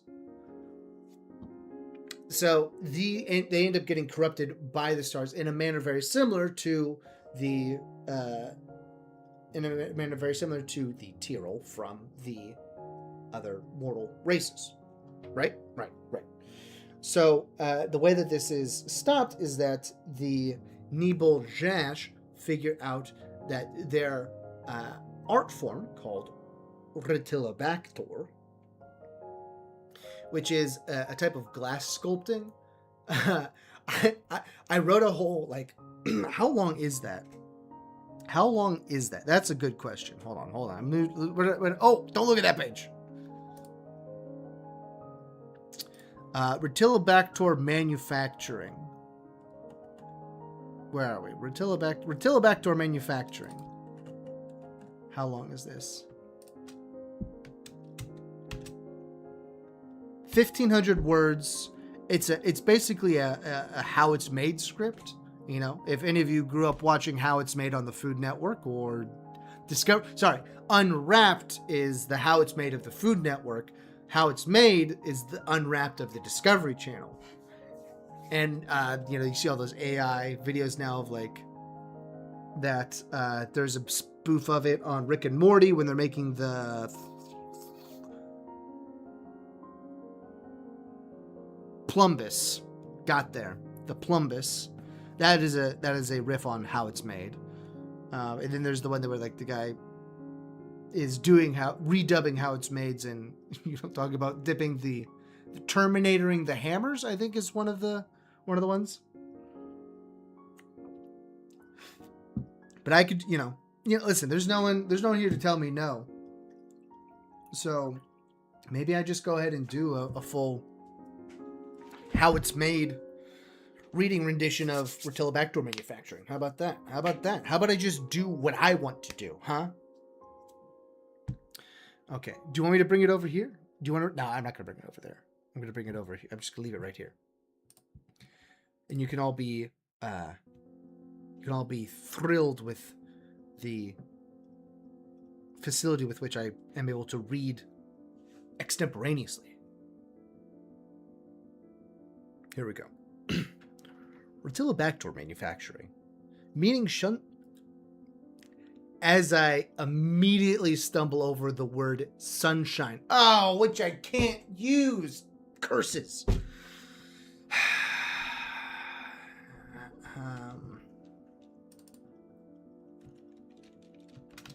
I think it has to be daylight, right? Sparkle. It's like sparkling.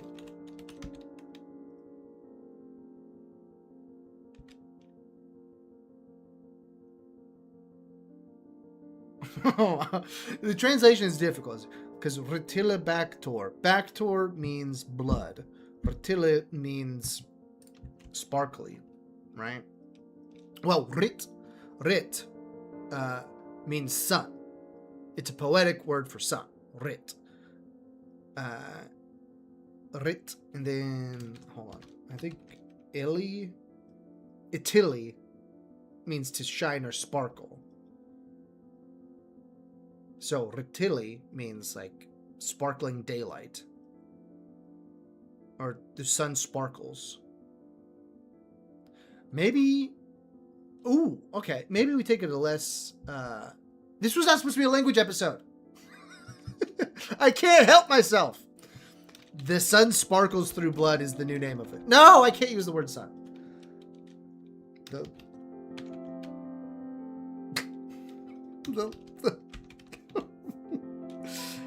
Maybe I call it the day star. Oh, that's cool. Day star. Okay. You heard it here first. Literally, this is the day star. I like that. That sounds cool. The day star shines, sparkles in blood. That's pretty intense. The day star sparkles in blood. I gotta go put that up there for Rotili. That's too cool. Oh wait, I don't need to do that.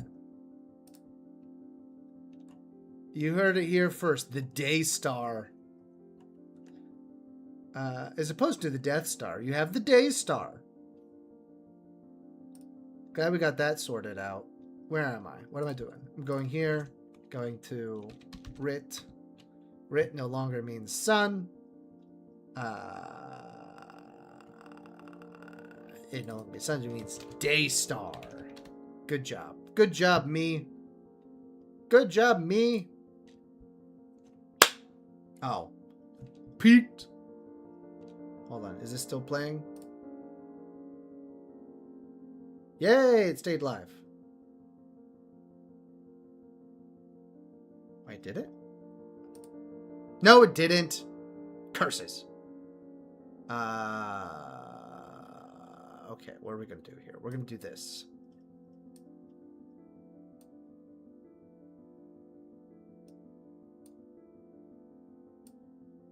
Wait, I know how to do this. Hold on. Yeah, there we go. Perfect.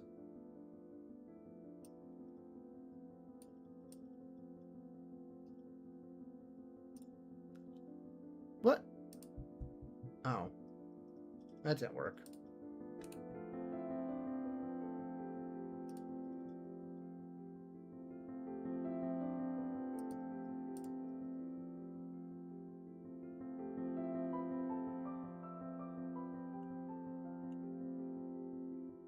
I don't have enough windows. I need a fourth monitor.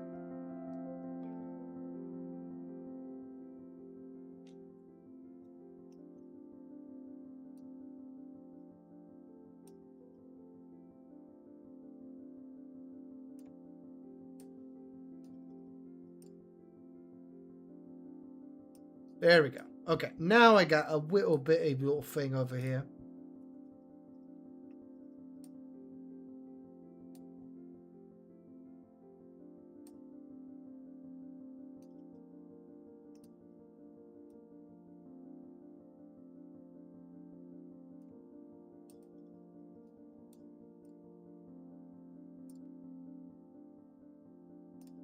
Okay, and now we're live, and now we're live, and now we're good, and now we can go.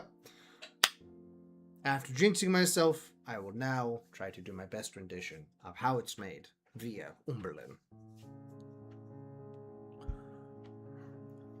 Retilbacter manufacturing. Meaning the Daystar sparkles in blood, this art form is one of the few non-combat endeavors that can garner praise from the Nibeljash. Over the years, their process of gathering and refining the tar from the salt ponds near Pidzarbov has been consistently improved. What was once rough and crude depictions of local beasts, revered immortals, and honored tribesmen, tribe folk.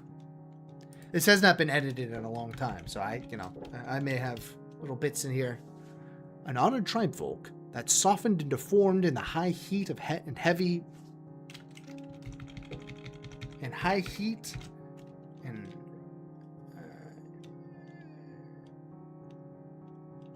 day, a common occurrence in Zhashka Gishkar, is now a perfected craft resulting in towering and intricate crystalline pieces of a slightly smoky hue. The process begins with a collection of tar, called Zhashtor or Zhashak's blood, from the slog pits of Pidzarbov. Due to the cultural significance of this substance, the collection is still done by the young Nibeljash, sloughing their way through the muck and mire. They wield a tight-knit net and don a teardrop-shaped reed basket. With the net, they gather the raw tar, and with the detritus that comes with it, and all the detritus that comes with it, and deposit the collected mess, which regularly includes moss, sticks, and various bits of unrecognizable material, into the baskets. Over the course of their collection, the tar settles at the bottom of the baskets, along with the heavier imperfections. Once they have sufficiently filled their baskets, the harvesters return to the banks and perform a maneuver with their baskets which allows for the floating materials that have been naturally separated from the tar to flow out of the basket. The Zhashtor is then sifted through meshes of increasing thread count until they reach their final silken stage. The nearly pure Zhashtor is loaded into a handled bag of surprisingly durable and sheer material.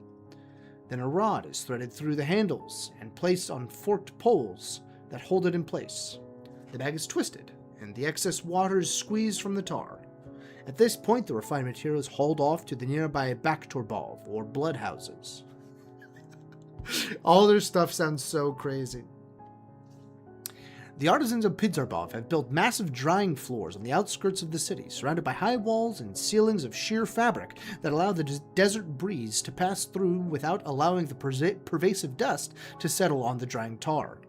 Once transported to the Backturbov, the Zhashtor is placed on wide floors and spread to a specific and proprietary thickness. The hot day of Zhashka Gishkar then works its magic, simultaneously dehydrating the tar and making it pliable enough for the artisans to homogenize. The tar is regularly folded, flipped, and stretched, a task that becomes increasingly difficult as the process progresses. The drying continues until the master of the Backturbov declares the product suitable for the next step. At this point, the dehydrated tar is divided into manageable pieces and taken from the drying rooms into the kiln houses that generally stand downwind of the drying floors to minimize the likelihood of any soot finding its way onto the untried Zhashtor. The trimmed pieces are added to large cauldrons and slowly brought up to temperature and melted down into a liquid state. During the reduction step, the boiling tar is regularly skimmed and any impurities discarded.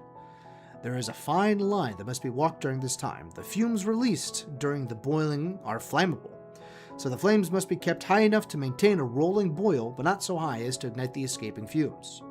If this occurs, the entire cauldron is considered scorched and is rejected. After some time, the Zhashtor hits its breaking point and the solids break free from the liquid. As the particulates accumulate at the bottom of the cauldron, an oil layer becomes visible. Workers will carefully collect the oil, called rictor, or clear blood, and set it aside. This oil has many uses in Gishkar and abroad, as a polish for weapons and woodwork, and as an ingredient in Nibel customs. And as a clean burning fuel for lamps, as a base for perfumes that lend to smoke. Hold on, let me start that list over. This oil has many uses in Jashka, Gishkar, and abroad, as a polish for wood and woodworks and weapons, as an ingredient in Nibel customs. I'm going to change that to element. As an element. Hold on, I saw sun up here. The hot. I'm going to call that Daystar. I'm going to make that Daystar. Where were we? As a polish for weapons and woodworks, as an element in Nibel customs, as a clean burning fuel for lamps, as a base for perfumes that lends a smoky aroma to an otherwise floral sense, even as high in solvents for vibrant paints. Once the oil has been removed, all that remains is pure, unrefined Rutilibacter. This is the unrefined Rutilibacter, obviously. The unrefined Rutilibacter is caked to the base and to the sides of the cauldron after the boiling process. To remove it, a high-proof alcohol is poured into the cooled vessels and the sides are lightly scoured. If worker scrubs too hard, they might pollute the Rutilibacter with scrapings of the cauldron. Once the cauldrons are efficiently scoured and the caked Rutilibacter incorporated into the alcohol, the mixture is returned to the drying houses, where it is poured through paper filters. The powder collected in the filter is then spread on the floor of a different section of the house. After thoroughly drying, the powder is collected and sifted, the final purification step. If it passes this inspected, only the kiln awaits.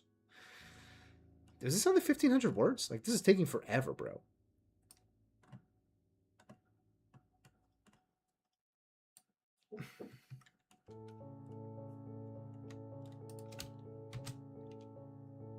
Yeah, only 1,500.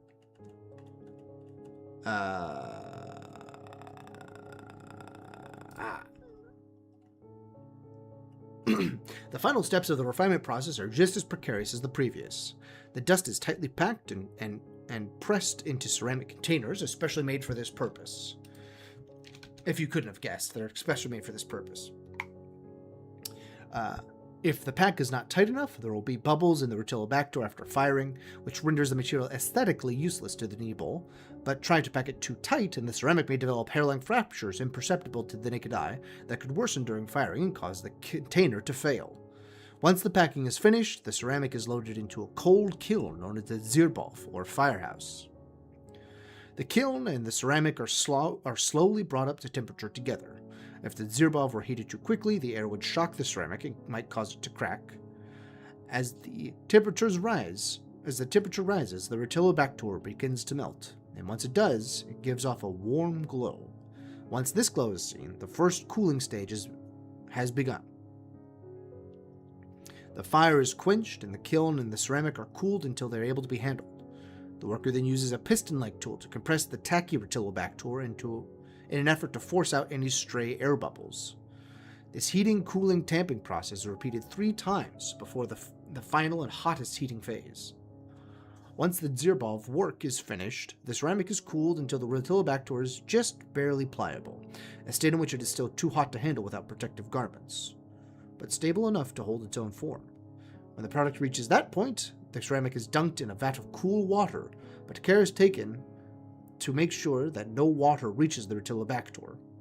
This cracks the ceramic and makes it easier to remove from the Rutilibacter. Once it is removed, the raw Rutilibacter is checked for quality one last time. If it passes this inspection, which takes into account strict standards of clarity, color, purity, and imperfections, it can go through its final cooling and be shipped out to the artist that ordered it. Or, if the artist is on site, be manipulated into a rough figure and then cooled. This sort of manipulation does raise the risk of creating air bubbles, but it can also increase the complexity of the finished product as well as the piece's price. Once in the hands of the artist, the Rutilibacter is carefully crafted. The structure of the kiln is delicate, so carving is more suitable and careful than the sculpting. So the carving is more subtle and careful than the sculpting done by the Ungol tabcore I think that may be an out-of-date reference. Who use a hammer and chisels to craft their stone pieces. Artists use small curved blades to scrape away at the edges and saw-tooth utensils to carve away larger sections. After the sculpture's figure is roughed out, the artist works through increasingly finer sanding tools to fine-tune the form. Some consider a work finished after sanding, but the true masters go through one final finishing step. To create a truly perfected Rotillabactor sculpture, a master takes his piece through a process called lir khazir, or smooth by fire. This is done by lighting a lamp fueled by the lictor and bringing it close to, but not touching, the piece. The artist then gently blows the flame against the surface and blends any rough patches with the heat. Only small portions of the piece can be done at a time. Depending on how large the sculpture is, the process may need to be repeated many times. If the artist accidentally touches a softened patch and leaves a fingerprint, it only increases the length of the finishing. However, there is an exception. Some artists, when they have completed the piece, will leave a fingerprint on the base of the sculpture to serve as a signature. By and large, the craftsmen of Rotillabactor are Nebel, but in recent decades, the other races have started to test the water. This is pure sacrilege to devout Nebel, but the leadership of the Republic has quietly supported bringing in students and artists to learn, as well as sending out Nebel artists to other regions. This has increased the wealth flowing into Pidzarbov, but it does put a strain on the supply of Zhashtor and threatens to deplete the entire supply. I'm sure all of you are simply scintillated at such a raucous performance on my part of this live reading. It's very interesting, I assure you. Luckily, that is not in the text of the novel. That is in the appendices. If you are so inclined, then, it's included in there. Of course, I reserve the right to edit that as I wish going forward. I think that's mostly there, though. I think that's pretty close. I've got another one for how they build their houses. It's shorter, though. It's much shorter. Yeah, it's much, much shorter. I got it in this, not much, but it's a third short. It's only 1,000 words. I'm not going to read that one, though, because there's like a huge footnote. Which is actually out of date. Like, the footnote doesn't need to be there at this point, I don't think.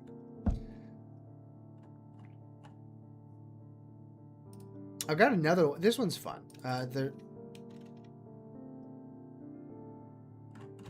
How long is this one? This is a short story. Set. Oh, it's about as long as the one we just finished. Short story set in the Forgotten Seasons period.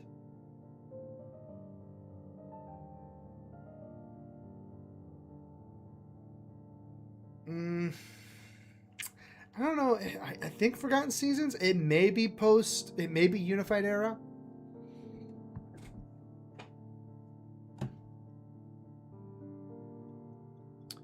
It may be Unified Era. I'm not sure. I'd have to think about it real hard to figure that out. Why are there... Oh, because it keeps doing the... Where did that go? Here it is. Yeah, so that was obviously very necessary to going through this timeline. Obviously very necessary to going through this timeline. Look. Famous. The Enon. In need of name. I've had many things with this Enon in there. And in capital letters, mocking me as I read through draft after draft. You know, you just go through there and you just see Enon. And you're like, some of my test readers have been like, what is this? Who is Enon? I'm like, no. It means in need of name. That means I gotta figure out what to call this stinking stupid stupor. You know? So, yeah, that's what Rotillabactor is. That's the reason we did that. I just remembered. Rotillabactor, they used that to encapsulate these fallen stars, and to the Rotillabactor actually mitigated the effect, this corruptive effect of the fallen stars.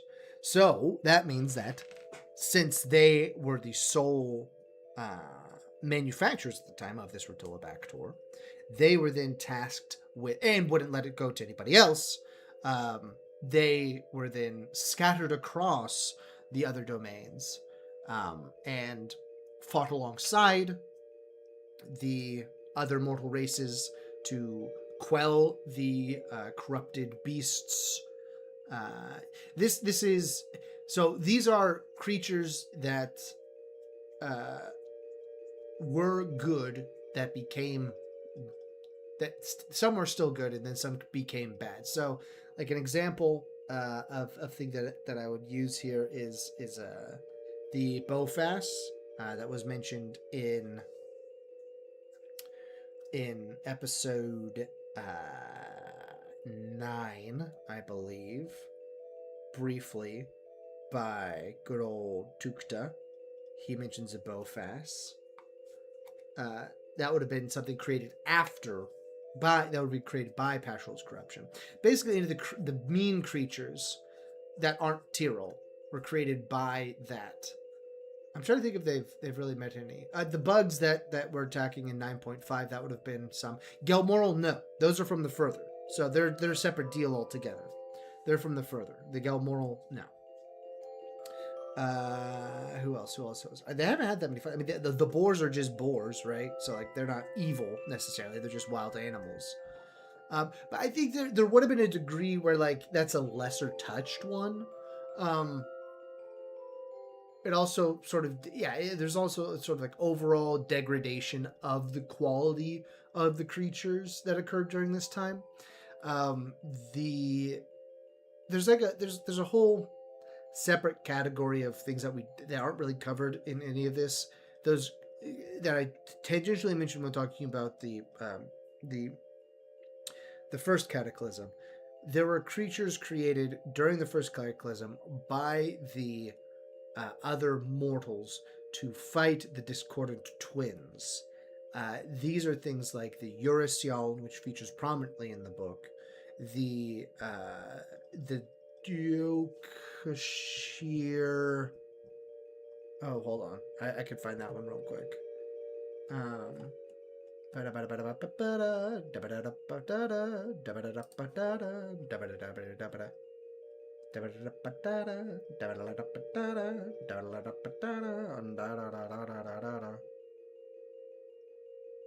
Wholly disposed. Where is she, man?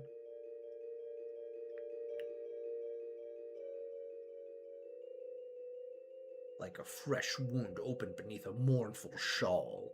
Dude, that's called purple prose. You gotta get over yourself, man. No, but I like it. Well, too bad. It's so, modeling's not the right word. It's so overwrought. Jeez Louise, bro. Chill out. Folog Etar. Riding her.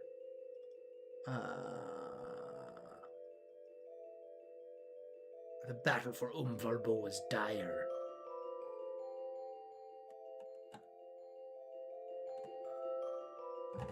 Hold on, that's before. Wait, what?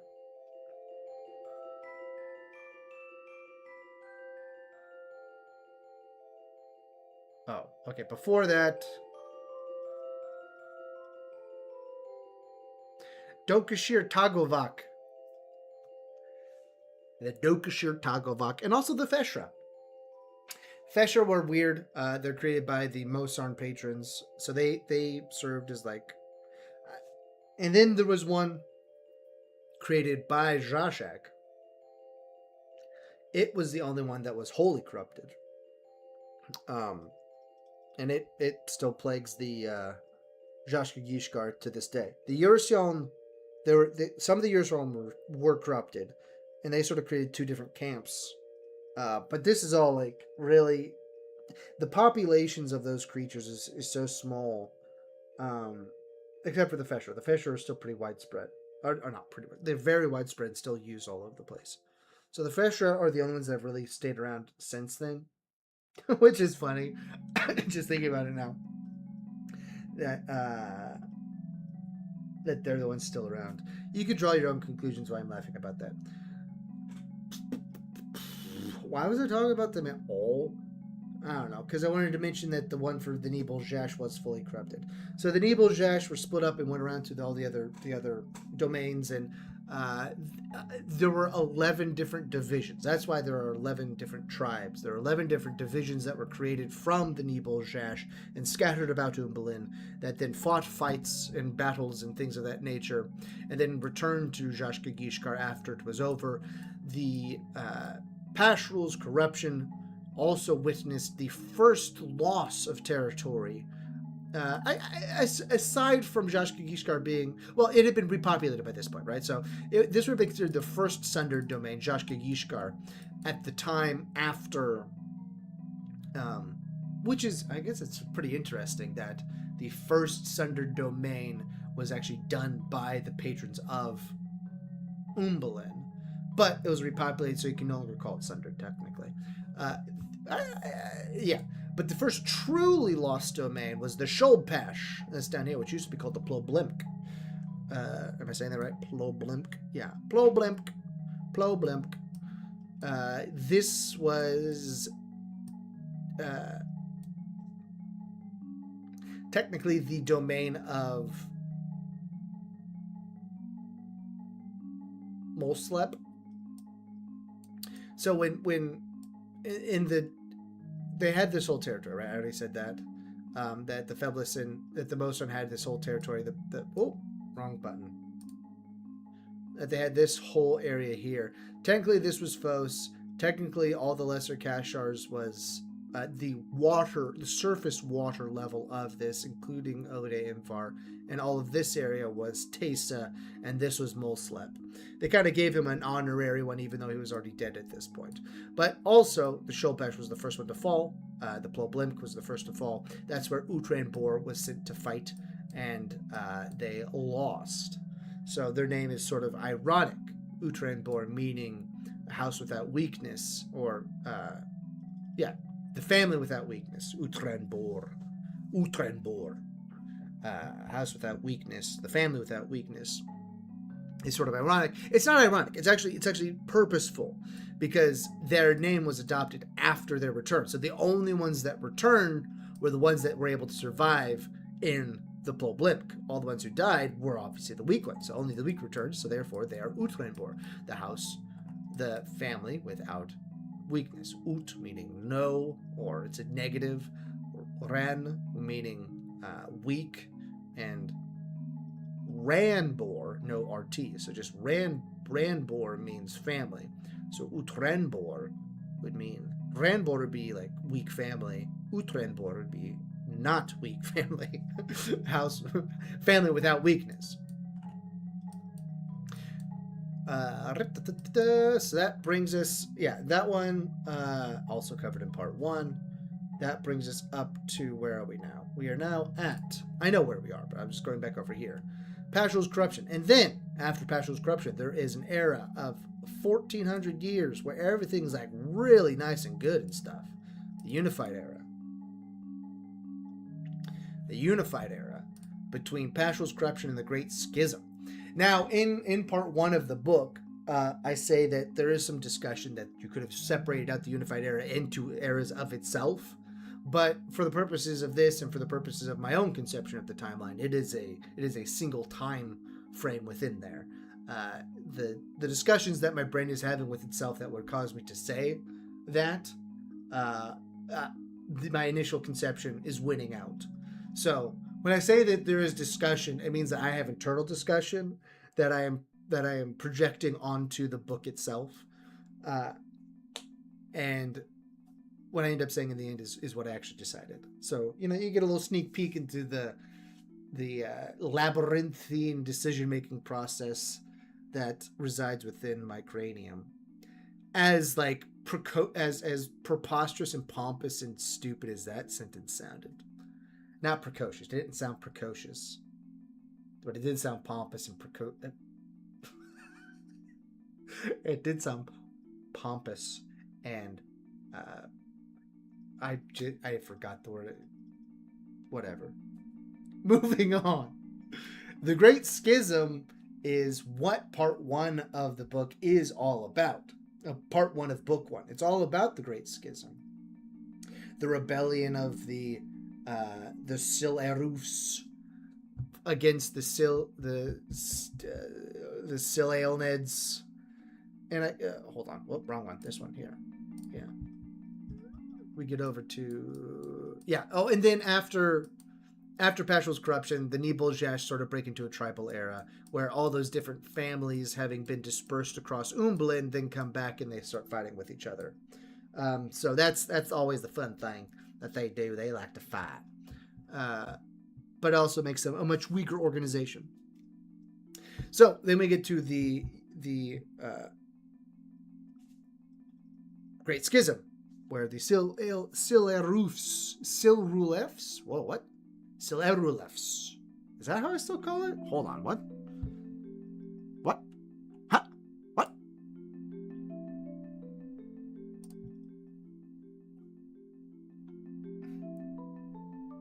Hold on, I'm reading the book real quick.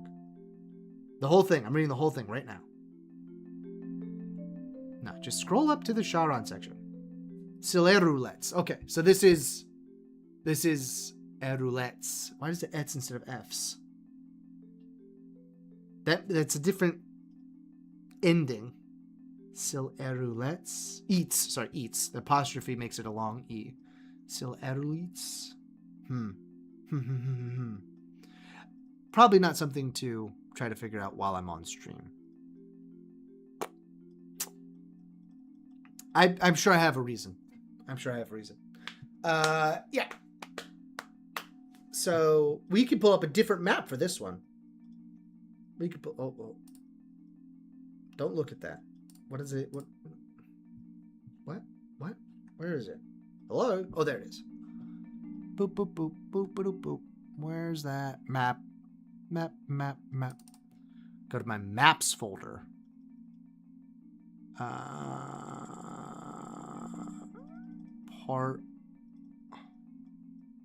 Part 1. Yeah, there it is. Hey, there it is. Aha! This is the map as it was. Oh, wait, that's not the final version. There it is. This is it. Yeah. Here we are. Here's the final version. The major Charon domains during the Great Schism. So this is a map that I created for part 1 that covers just... So, if we're looking at it like this, right? So you can see where it goes. Oh, wrong one.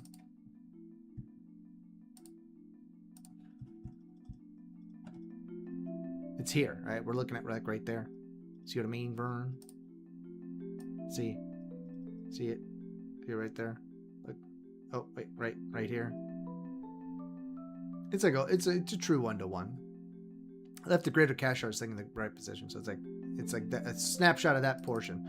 But I had to zoom in because there's so many like little names I needed to fit in here. Look at all these silly names. Visram Ulum Veneer. Oh, that means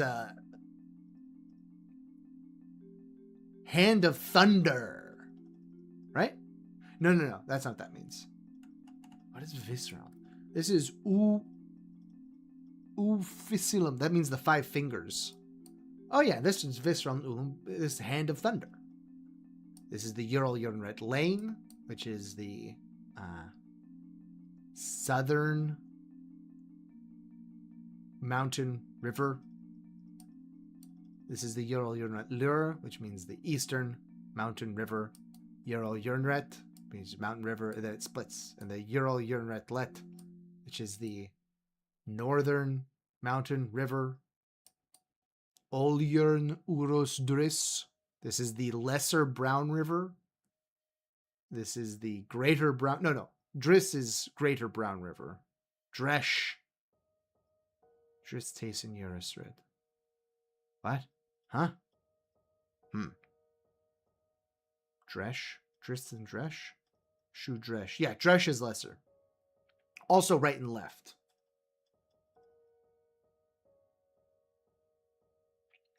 Then this was the name of the lake I was trying to remember during episode 9.5. Shilnavneshur. It means where it splits vertically. This is Silavnesh. Wait. Ah. I did the same. So this is Silnavneshur. This is Silnevneshur. See, nave. So, okay. So the reason I said this isn't a language episode, but these always become language episodes to some degree. So the reason why it's Silnevlishur is that the official vowel symbol in modern Shudresh, in modern Leiludum for AY, because all their vowel sounds are circle based. It's all based off of phases of the moon. So I could probably just show you. Like, why don't I just show you this stinking alphabet? Hold on, I've got the hand drawn one right here. Perfect. It's open to the right page. There you go. See, look, Sil. Oh, over here. There. Yep. See, look, EY is circle with horizontal line. AY, which is higher up, right above the U. AY,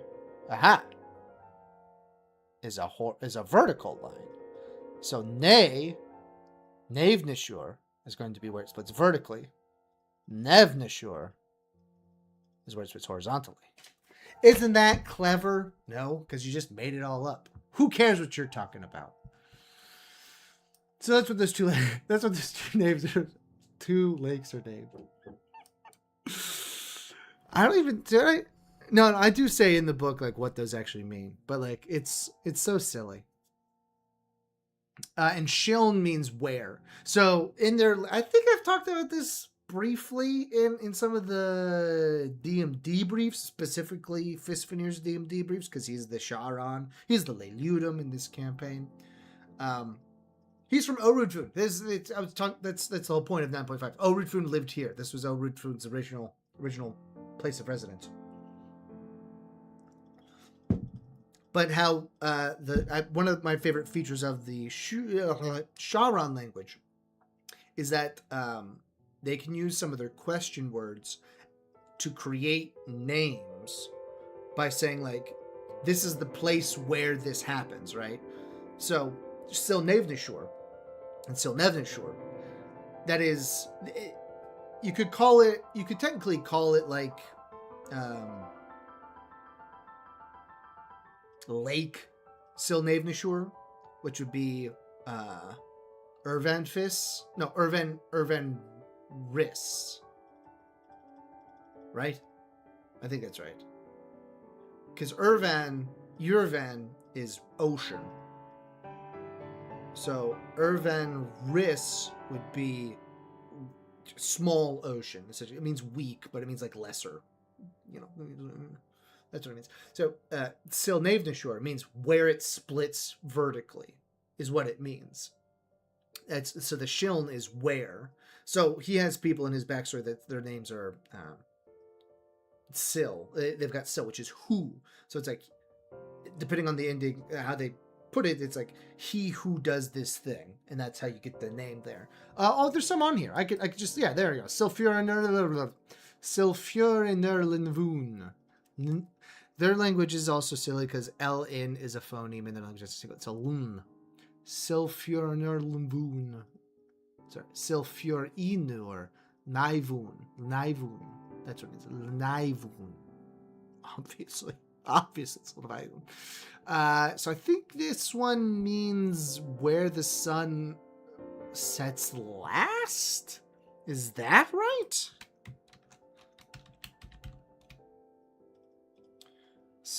Wait, that's in the index. That's not in the index. That's in the it is in the index. The index one. What is this? Where's my index? Oh my word. Come on, there it is. Common word pronunciation guide. Silfurinerlinvun. What's his name saying? Oh, I should have had this pulled up a long time ago. Silnevneshur. where the river splits vertically. Sil El Ned, Sil. Oh, hey, look, Sil El Roulettes. You all who were never divine. That's isn't that a fun one? Sil El Roulettes. Sil El Roulettes. Transliteration is you all who were never divine. That's why it's ets. It's instead of it being F's, which I think is like it's you calling yourself that. If you call it ets, then it eats. So erlitz. And it's you telling someone. And it's like a yokel way to say it, you know. There it is. Silfur inur naivun. Means he who saw his shield. That's what it is. He who saw his shield. So naivun, naive would be to see, and then the un is he saw, and it must mean, and I believe that is that just he who saw his shield long ago, or just he who saw, it's actually recent past. Their system is broken down. This is not a language episode. We're not doing a language episode right now. We're just trying to see what his name means. It means he who saw his shield. Meaning Fjornir's shield, meaning the sun, meaning he was, well, it actually doesn't mean the sun in this context. It means that he actually met Fjornir. There were some of the immortal patrons, but there were some of the first major families, like Highlandreth, you can see on the screen right now. I could point to it. Well, hold on, I can do this. Highlandreth, you can see right here. He met Fjornir. Silfurner Lenaivun. He met Fjornir. So, you know, they're important. I wouldn't call them cool guys, but they are important people. Was a Shiln Holirur Sehis. What does that mean?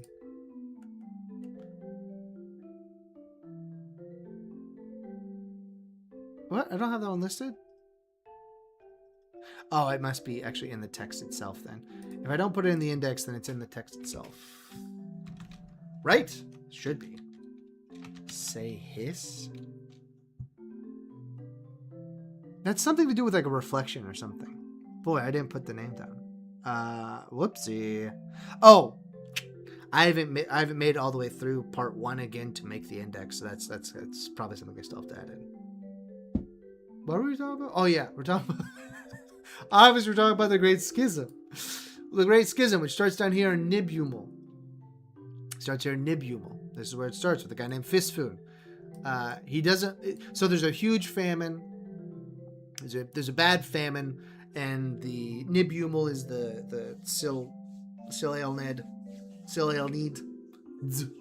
who that is his territory. They're what is it called? Not a hierarchy. They're a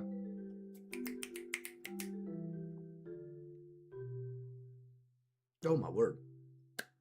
Not a hierarchy. They are not a hagiography. That's not it either. Not a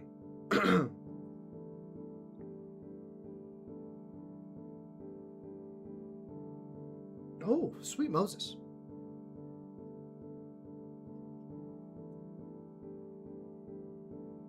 I can't believe I'm drawing a blank on this. Have I just stuck on the H? Isn't it an H? Aristocracy. It's not an H. They're an aristocratic society. That each land, it's sort of more like a servant, but it is not sort of. It is more like a feudal system at this point in time. It's still kind of a feudal system, but it's a much looser feudal system now that the Shauran have lost so much territory. So as I said earlier, much earlier, who knows how much earlier it was, like probably an hour ago, I said that initially the bequeathal of so much land during the apportionment of Umbalin was seen as a burden to the immortal patrons, but as the rehabilitation occurred and things began to get better, and after the quelling of Pashul's corruption, having this much land is actually a good thing, right? So like now they're sitting high and mighty, with all this land, and they're like, we're cool guys. So the Shauron break that down, and there's some of the regions during this period, as I explained in part 1 of the book, is like they're less aristocratic. Spring Riverlands very much servant vassal relationship. The houses are very strong. They hold land and they keep people employed, to put it politely, on their land, tending to it and everything. The Summer Grasslands more open society. The Autumn Flatlands, basically no one really wanted to live up here, is kind of what boiled down to. Once there was no social mobility up here in the Autumn Flatlands. The people who got themselves set up dug in deep, and there was no getting them out of there. Like ticks dug into a deer or something. I don't know, man. So it all started here, Nibumel. There was a drought that caused meals to be scarce, and they slowly started taking in more of the harvest that you would have for your family, and eventually they took wholesale ownership of everything that you did. And after the famine subsided, everyone was like, okay, let's go back to the status quo ante. The house said, no, we're not gonna do that. You guys, we like this. We like having all this power. That looks like a mistake right there. That is like a letter T that I forgot to delete from somewhere. I should probably... Oh, I see. It's, I see what's going on. There's a word that was over here, and I was covering up and missed part of it. But you know what? Everything's still a work in progress, so... Everything's always a work in progress. Why am I singing now?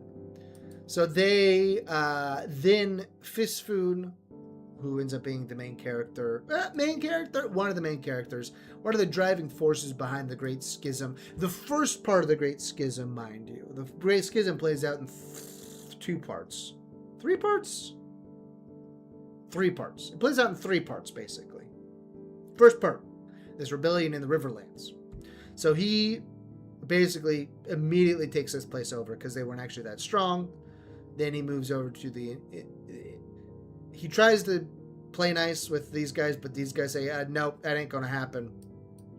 So they then fight and he beats them.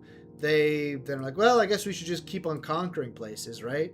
If we got 1, we might as well get 2. And if we got 2, we might as well keep on going. Like, seems like a good deal. So they just keep on taking everything over.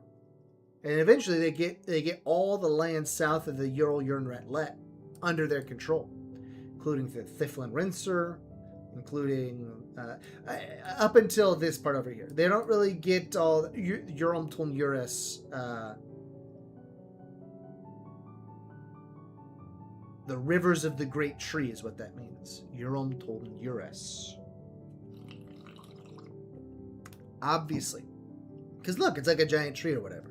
So it's the rivers of the great tree. Because it looks like a big old tree. Olthoftheth. There's Offatheth. Norot. Norot. That means something. This means the 5 fingers. I do know that. Facilitum. Facilitum. Lietum. Facilitum. And then he gives a speech. He's like, yeah, we could stop here. It would probably be fine. But if you guys are interested, I guess we could try to take over the summer grasslands too. Let's take the winter and think about it. Come back in the spring. If you guys are here, I'll be here. And we'll go ahead and try to take over the rest of the summer grasslands. So, winter ends. They all come back and like, yeah, let's go for it. So they end up in the next year, taking over this whole area here, immediately adjacent to the Ural-Yurnratlet, and to this side of the Ol-Yurn Euros Driss, Silnevnishur, and Olabanth, Olafant.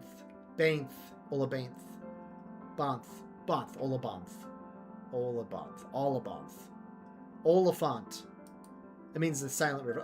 There's a little, I gotta delete that. I'm not going to do it while on stream. That means the Silent River. So that's a weird name. This is the Ural Omet Tholbrinum. This means river among many flowers. Olates. Olatis. Uralvun. This is the short river. This means short river. That's what this means. No, this means short river. Ural Helith, or small river. What is Voon? I don't know. I'm going to look it up. Ural Foliar Phosis. Ural Foliar Phosesh. Phosesh. Rohot Ernfis Ivet Ural. What am I doing? What am I doing, bro?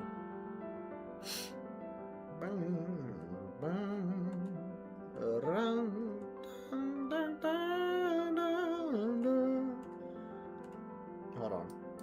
All right. So they take over this much, and here, Thiflin Olirfir is where they make camp.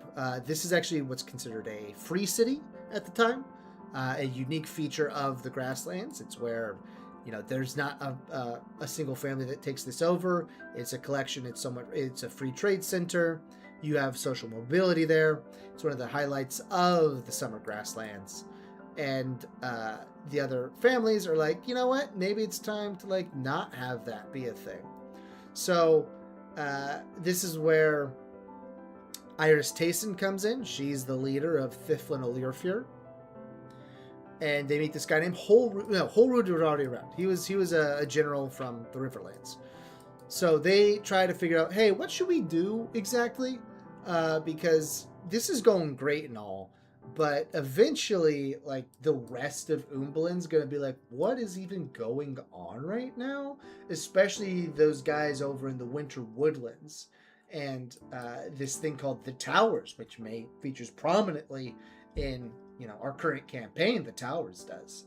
The Towers, they were afraid of, and they heard by this point, by the end of year 2, during the winter, that guess what, guys? The Winter Woodlands, they're mad. They're getting an army together, and they're going to team up with the Towers organizing everything, and they're going to come and try to murk us, to use a more YouTube acceptable term. To straight up murk us. And so they tried to decide what they're going to do. And there's there's a discourse that occurs and a disagreement that is intractable in the end. And so what they decide is, Holrood takes part of the army, and he's like, you know what? These guys over here, not worried about Esehes, and not worried about your Javern, not worried about these guys. They aren't a big deal. They're pretty weak. But Highlandreth, he's not good news. Orudrud, not that big a deal. He's not. He created the language, as we've discussed previously in the campaign, but he is not militarily powerful. In fact, this region was gifted by Orud Foon's family to Thiflin Olirfir because they're like, we don't need it. So they're like, if we go up and take out Highlandreth, he's the moneymaker. He's the big head honcho in the grasslands. If we take out Highlandreth, the rest will probably fall, because we can sweep up and basically cut off reinforcement from the Autumn Flatlands, and then take out everybody in this area. So Holrood goes up there. He's like, we're going to siege Highlandreth's Toln Cirrus, which is what you call their houses. They're the main houses of the families, and the cities that grow up around them. It's like an interchangeable term. Toln Cirrus means great house. Literally, it means great house. Then there were those who were like, hey, if the Towers are coming, apparently they're going to be coming from the sea. They're going to be coming through Omvarog's territory, and they're going to be striking us in the Riverlands. I want to go home and save my family. And they said, the leaders were like, well, that's understandable. If you really want to do that, I guess you can. How generous of them. Yeah, you can go back there and do that. But Fistfoon is like, I'm just gonna go this way. And he's like, there's a lot of open territory. I feel like we could probably maybe even cut them all the way off on the northern Kashar side and just push where there's mush, you know. So he took over all this time. So he decided to do that with his half of the army. So some leaked back down here, someone up there. And you know what they say, split the party when you can, right? That's what my PCs do. That's what my players do. They like to split the party when they can. I was listening back to the old episodes. They split the party in episode 2. They had 2 of them go investigate the sewers, 2 of them stay around and do books. I was like, okay, fine. Sure.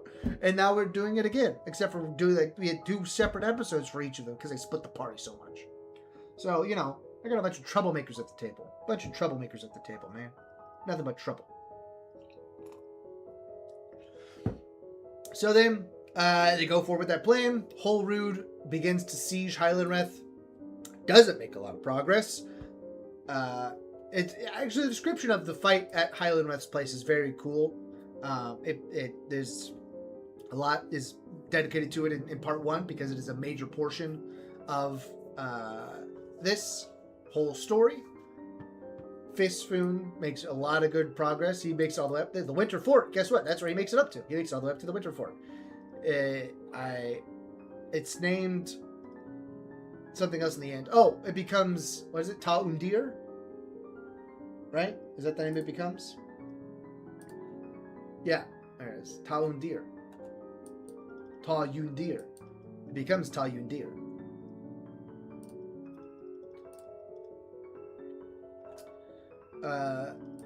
And then Iris Tayson stays in Thiflin Olnurfir because that's her city. She's like, I'm not going to leave.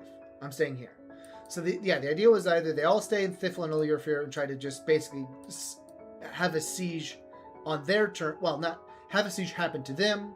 Holrood's like, I'm going to take the siege to them. And Fistfun's like, I'm just going to do, you know, as much damage as I can going up here. Because he was already kind of like, I shouldn't have left. We shouldn't have pressed into the grasslands. It's sort of where he was at. So then the towers arrive. There's called the Army of the Reclaimants. They tear all this up. I mean, they get it all back immediately. Some of them come around here and they push from this way, so it's a pincer maneuver for the Riverlands. They get taken over pretty quickly, and the siege of Thiflin Olnurfir begins rather quickly. So this is now all the way back to their territory. If I could do like the, you know, Kin Burns the Civil War lines and stuff, I would do it, but you know, I'm doing this on the fly.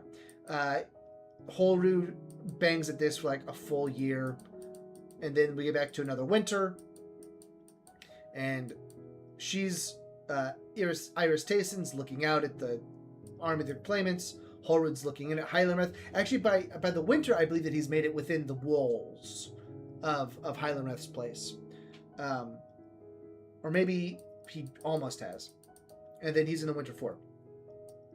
So then the next spring rolls around, fighting season, and Iris Tayson's like, hey, we're about to get straight up murked, bro.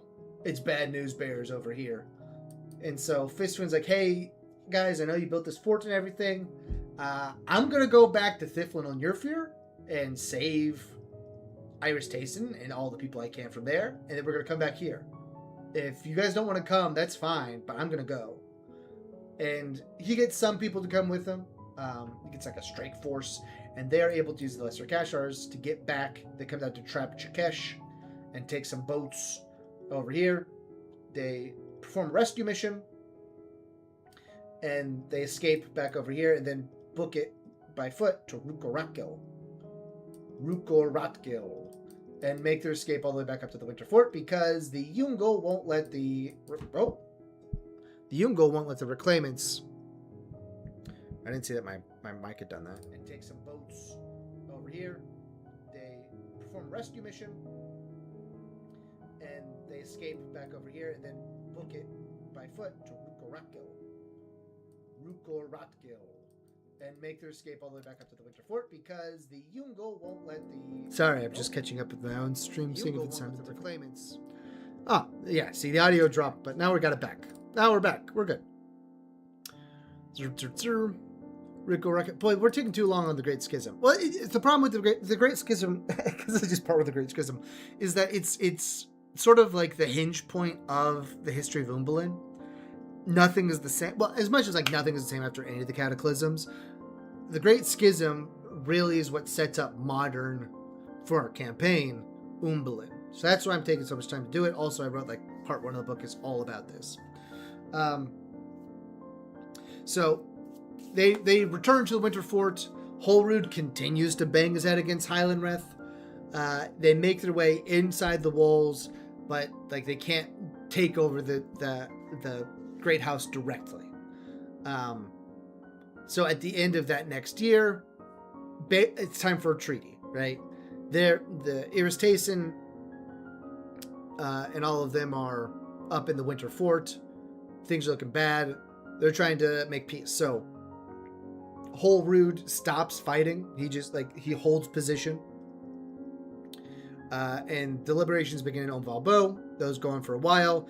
Bad stuff comes to light, like the Reclaimants have been branding the rebels, and nothing good.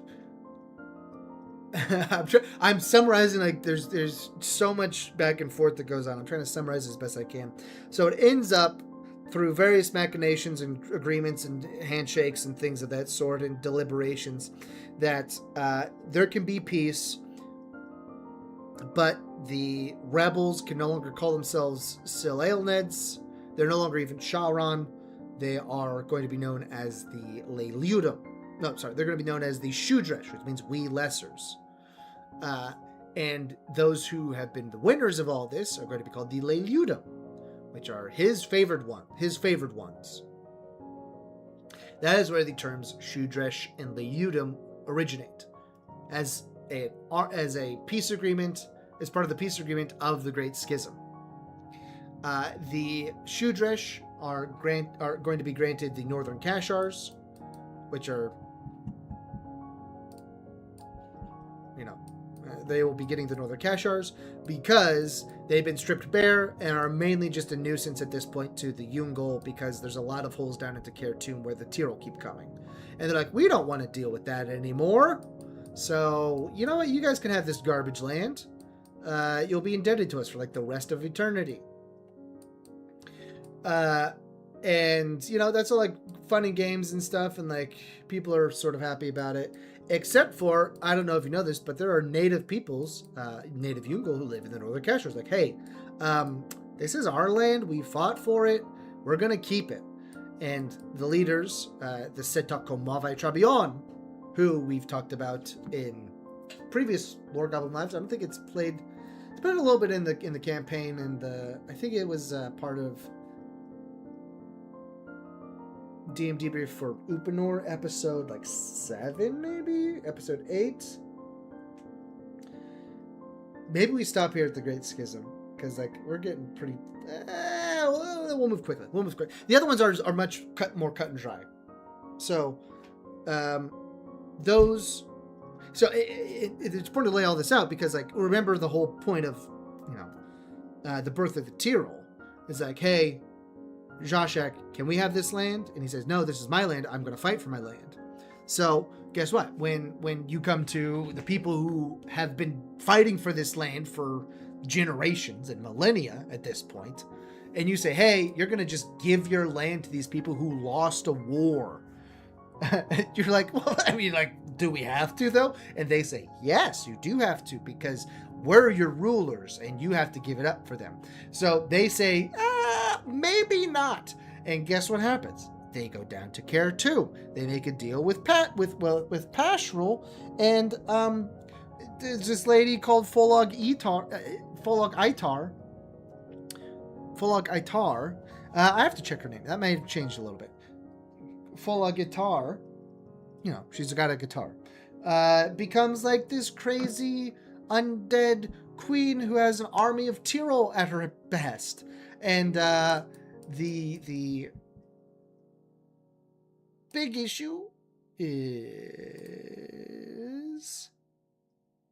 Folog Itar led her devotees into Khartoum setting out on a journey through the untread caverns of that sunken land in search of Cairnovus. In the time since her fall from grace with the blah blah blah blah blah blah blah. By all accounts, what the main thing is, yeah. So they're trying to find her. None knew what to find. How they managed to make their way past the Tyrrell hordes without being at the very least attacked, to say nothing of the equal, like the worst consequences. How they found Cairnovus in the lightless lonesomeness, the manner of their communication with her, and the terms they reached, if it was indeed Cairnovus they found. All these questions and more remain unanswerable. What is known as the disastrous result of the conference in Khartoum. So they go down and make a deal with, ostensibly, probably, Cairnovus. Probably Cairnovus. I'm not going to put that definitively, but it is the general. I mean, this is all written from the perspective. This particular section is written from the perspective of scholars trying to figure out what happened. So they're like, it seems like it was Cairnovus who did this, but we have no way of knowing that for sure because none of them will tell us. So, what happens is that the ground bursts open and this noxious cloud comes out and kills a bunch of people in the in the autumn flatlands, which is like, dude, what do we even do, bro? Like, we've barely even been involved in this. Why is it us who get all the smoke? Literally, why do we get all the smoke? And like, because you're the closest ones to us. But they do fight into the winter woodlands, but the winter woodlands are much more successful at repelling it, and the what are they called? Shadow geysers? Hold on. Duskers. Oof. Striven. I don't want to read this because it is really cool. And like, I don't want to give everything out. Umbrous plumes.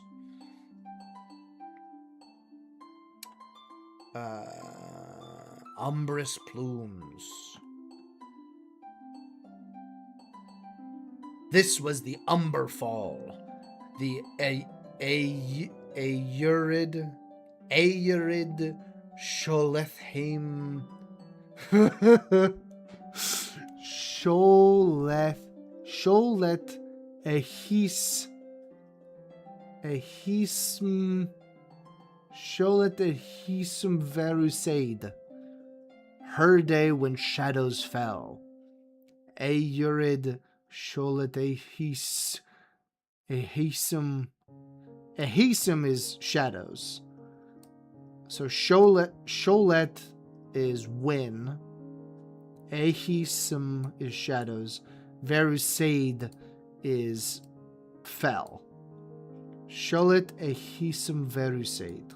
There you go. See, when you break it down like that, it's much easier. Icarus Cloud, yeah. And that kills like everybody in the autumn flatlands. It's not a good time. And the Tyrrell are back atop Umbalin. They've made their way back. They're no longer held down in Khartoum. They have been dispersed. And they burst up like all over Umbalin to a certain extent. Because like once they all come out, like, you know, everyone's rushing up to join in this fight. Like all of the Ungol rush up here from the lesser Kashars, the greater Kashars, and that allows then these avenues down into Khartoum to be left untended, and they'll, you know, some of the remnants will seep out the Tyrrell. That's how you get Tyrrell in the Shoalpash. That's how you get Tyrrell across Umbalin, rather than just like in this section here. Because in the Winter Woodlands, they're mainly repelled back. Autumn Flatlands is where it's really a problem. So they come in here, and they come up, and then they come down to Highlandreth's place, and so everyone, like, Holroot is sieging Highlandreth's house, and they are all fighting each other in there.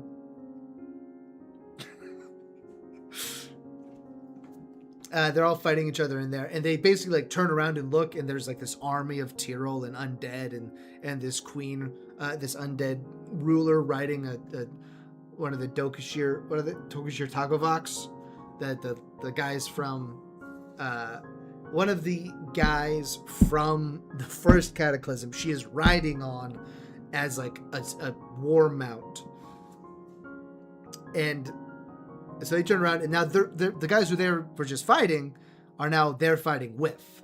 The enemy of my enemy is my friend, and basically anybody who is going to maybe save me, I might help. Turns out it doesn't help much. They get squoshed pretty bad because like in the first day when they get overwhelmed, like they push out the army again, and then in the night, all the dead kind of rise back to life and start fighting them. And they're like, oh no, this is terrible. And yeah, no, it is. I agree. I probably shouldn't have done it to them. But you know what? Sometimes you just got to make stories sad. You know what I mean? Sometimes tragedy is the way to go. So after getting pushed out of Highlandreth's place, they sort of reconstitute themselves.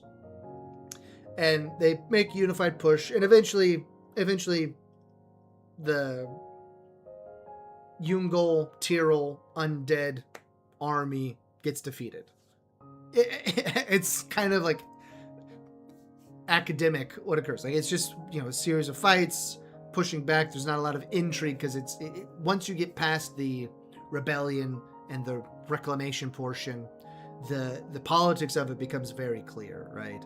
So in part 1 of the book, which is written from the perspective of those scholars, like, yeah, go read a war book if you want to learn about like each individual battle and all that stuff. We're talking about like why this happened, and we already laid out why this happened, and this is just in the end, it was a bunch of fights to bring Umbalin back to a more static place. But as a result of the Great Schism, the Autumn Flatlands are lost, essentially. They are still like gross and stuff, and they become the scrub tundra of Fell Forest. Fell Forest because there were like pretty wooded areas, and all the trees got petrified when the Umberfall occurred. So there's like you'll find giant holes down into Kirtoom that have like encampments around them to keep everything in there. It's like a sort of eclectic force of Shauron and Ungol, or at that point Leiludum and Ungol taking care of that, and also people from like from Omvarog. So the reason why it's the Great Schism, not only did like the earth get broken, the surface of Umbalin get broken open, but also, like I said, notice I didn't say Omvarog came up to help, because Omvarog is like, hey, you guys make this mess, you're gonna live in it. So they're like, we're our own thing now. We no longer consider ourselves underneath the jurisdiction of the Setokomava Travian, because they're like, hey, you shouldn't give away their land. Like, that's a bad thing to do. Don't do that. But they're like, Omvarog, you listen to us too. So they break away and become the Ruyong Veneer that we are aware of now, that Nibdrum is in the campaign. The Nibeljash are not involved in this at all because they're still in the tribal era. So like they can't focus outside of their own territory, basically, because there's no unifying force. So they're just basically all wild cards. The Kasharn, sorry, you know what? I got that wrong. Molschlep is actually the Odain of our fingerlings. The Ploblimk is actually Tesa and what would become the Kasharn, because after the Ploblimk falls in Pashal's corruption, the Ungol of the Lesser Kashars say, hey, we know what it's like to have bad things happen to where you live. You can come help us and take care of some things.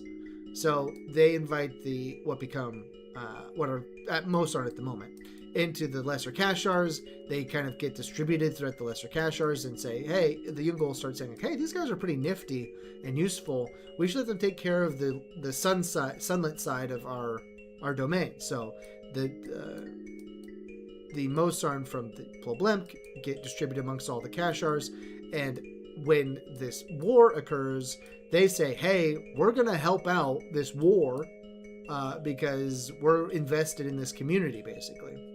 And the other Mosarn, the Fableson and the Ode Infarn, referring to this chart here, Fableson, Ode Infarn, and Kashan, they're like, hey, this ain't our deal. The Ode Infarn are like, hey, we've got these crazy monsters that are always fighting each other and fighting us. We can't afford to send any fighters up to this territory. And the Fabulous are like, dude, that's so far away. Like, I don't care. You think I care? Look at me. Look at me. Look at me. Look at me. Look at me. Look at me. Look at me. You think I care?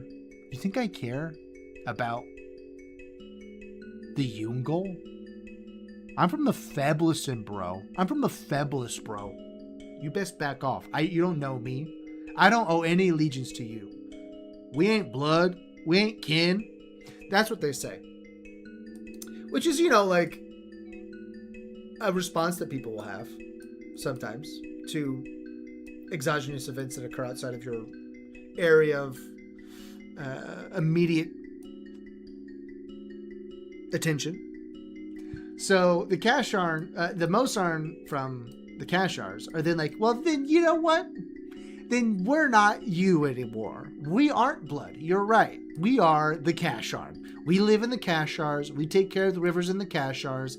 We live on Ode Invar, the lake up here. We live in the Northerns, and we are no longer of your kind. You guys can stay in your riverlands. And they're like, yeah, fine, okay, sure.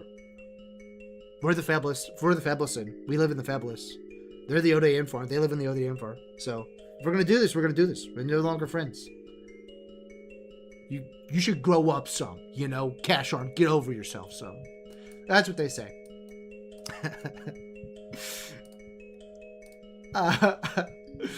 And so that gets you into yeah, that whole part.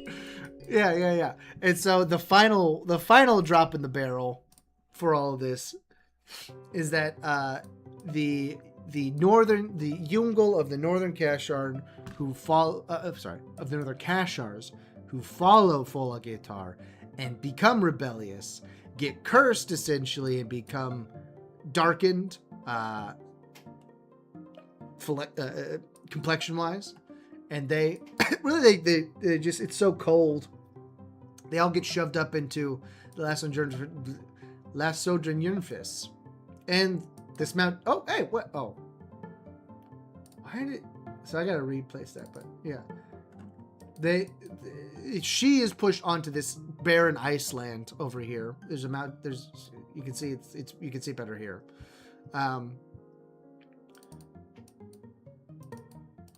Actually, go back to this map. There we go. Yeah. So like, oh no, it's not on there. Aha! That's what this insert is. So as you can see, the Rogrum, right? Rogrum. There's Rogrum. So use that for your points of comparison. They end up pushing them all the way up here, and then Ton Penerm is created. There's a small break here that during the deep winter is actually an ice sheet, so that it's actually a connected land bridge. But they basically stay there and make sure that nothing from Odrith Thiflin, which gets renamed after this, gets through to the rest of Umbalin. There's a bunch of Tyrol over here, a bunch of those what become known as the Torbet Ankish, Torbet Ankish, which, oh boy, I've now actually figured out what that means, Torbet Ankish. Torbet Ankish. Torbet Ankish. Ankish means like without honor. Yeah, dishonorable. What's Torbet mean? Malformed. Yeah, because they can like do stuff with their bodies and stuff. So they're the malformed, dishonored ones. And that sets the stage for the rest of history. You now got all your different guys. So then we go to this one here. So then after the Great Schism, things are just kind of like tense for 700 years. During that time, the Nibelgesh, well, not really during that time, but then the March of Zabul happens. That's where this guy named Zabul unifies all of the Nibelgesh. And he tries to take over the world because he's like, you know what? You guys tried to take over our place. You made our place terrible. We think we're the best. We're going to take it all over. So the Nibelgesh actually, first they unify underneath Zabul, and then they start their campaign. And they take over all the Odayanvar fingerlings, and they take over all the Shulpash, and they take over all the they make it to, they start making it across the Patpakan Peninsula. But it's so sparsely populated that they're like, you know what? We're going to refocus.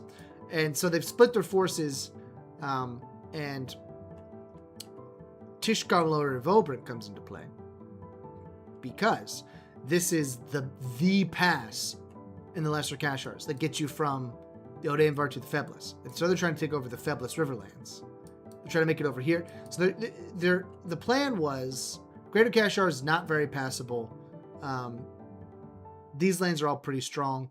We're just going to take over all the Feblis guys because they're the least supported of any of the mortal races. Like, people will care least if we fight these guys. These guys have been fighting stuff for forever. We're going to take them over first. They do.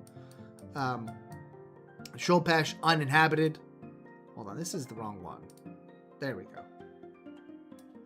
That's better. Shulpash, uninhabited, basically. Like, it's a tough territory, but you can take it over pretty easily, so they do. And then he split his force, and they try to go through Tishkamlor Vobrin, but this city holds. It's where the March of Zabul ends. And eventually he's like, okay, you know what? We're just going to pull back. And so he pulls back. They keep the fingerlings. They keep the Shulpash, but they eventually pull back, and they just have this entire area south of the Odayanvar. All this area here. They probably take up all the way over to... They don't want to progress past this point here until they get the pincer action. So they want to be able to reform and take over this area here. And they're not worried about taking this all over, because once they take over Tishkamlor Vobrin, and once they fully encircle these lesser cachers, they can take their time and move through this, which is somewhat sparsely populated anyway. There are some major cities here, like Tumso is down here, and other sundry places. But they want to take that off in like chunks, right? So they're going to take over this part, and then probably come up here and try to take over from this area here. But they never get that far. And eventually, the March of Zabul ceases. From there, we move to the War of the Breach, which we've talked about somewhat. It occurs over here. Breach opens, and all the Kistil flow out, and they start just rampaging. They very quickly, like, just destroy all this region here. I mean, this is already destroyed, so like there's not much to that. But the Leludium that had taken over, that were serving in the summer grasslands, they very quickly lost. Same for the Riverlands. They were taken over. And it tracks pretty closely with like a lot of the initial rebellion portion until they get up. Then like they probably make it over to they get stopped somewhere. Full disclosure, this timeline is not. I mean, I know what happens, and then the Kistone arrive to help fight. I don't know how far the spread is. I think that they get. I know that Zhashkigishkar maintains most of its territory. I think it starts to cede some of this, so I don't know if they like rampage through the mountains. That's probably what it is. They actually go through the top of the mountains, and they're able to like sort of wheedle their way through all of this area here. But then the Kistone arrive.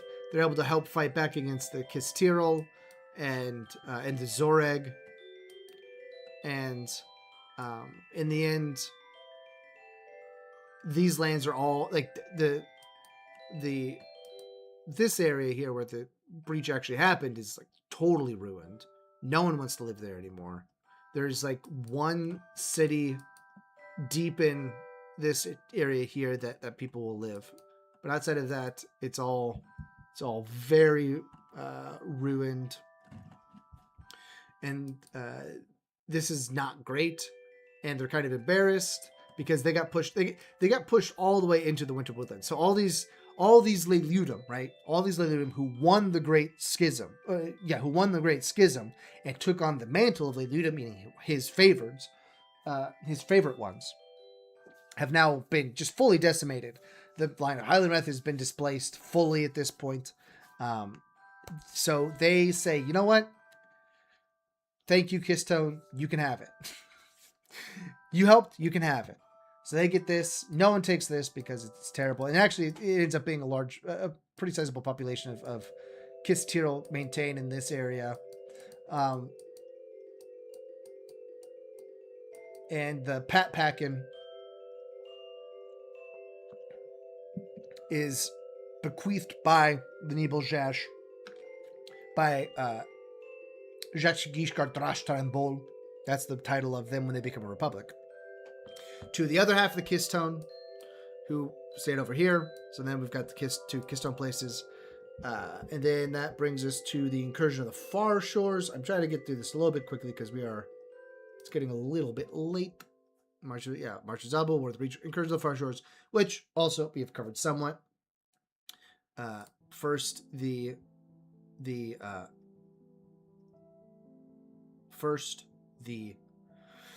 Olsvak and Sashek arrive. They arrive here in Roresh, basically. Like they end up finding their capital here because it's like one of the first places they landed. I mean, they actually landed out here somewhere.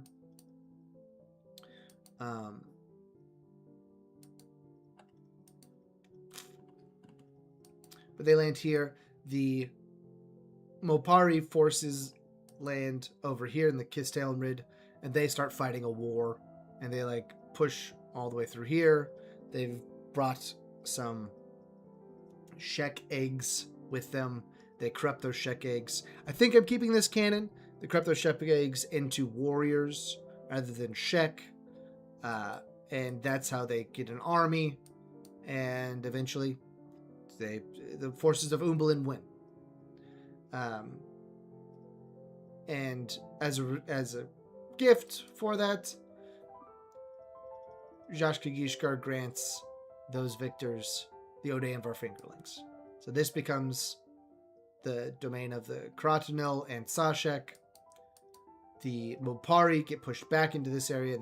This is more Mopari influenced for the ones that didn't get murdered, and it's been several hundred years, so people sort of let the more recent ones off the hook.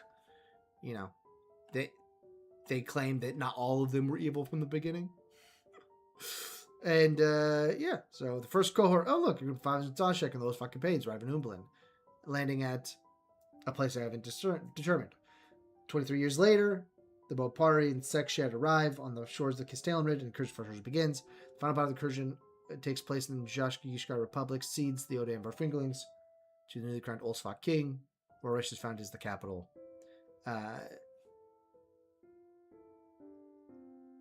And I guess the last thing would be the Veshlatle, which is not considered a cataclysm because it only affects the Sashek. 80% of the Sashek die. So that's why there's not a lot of them. And boom! That's a crash course, brother. That is a crash course. That gets you up. That gets you up to the cataclysm that occurs at the beginning, or the that gets described in episode 1. Oh! And, there are other little pieces of information that are certainly available in my brain cells that affect the history. But that is, in broad strokes, what we've got. I hope you're happy. I hope you're all happy. 3 hours. It only took me like a solid. It took me probably 45 minutes to really get going, but it only took like what 2.5 hours to do a full history. And it included like those guys. I mean, we didn't really dig into the specifics of them necessarily. Like I didn't go through all the different houses of the Sharon, pre and post, schism, and whatnot. Didn't really get into the towers much. They've got a whole thing to themselves. Didn't really get into Varag much. I mean, I got a bunch of description written down for them. But we're talking big strokes here. Big strokes. But what do you say? I think we're done, right? I think this is long enough. Is 3 hours long enough? Right, because this is an apology, remember? No, there was no DM debrief today. I finally get around to it here 3 hours in. No DM debrief today, so I'm giving you this episode. No episode tomorrow. We had some scheduling issues. We had some decisions made. So the episode will be coming out as soon as possible. Certainly by Friday of next week. Hold on, let me check the schedule here. Do I need to have Calendarino? Wait, hold on. Oh no. Okay. Definitely before Friday because I have to release a DM debrief on Friday. So Wednesday? As soon as possible. Like I'm not going to hold it for any particular purpose. I'm just going to post it as soon as I've got it. I'm going to post it as soon as I got it.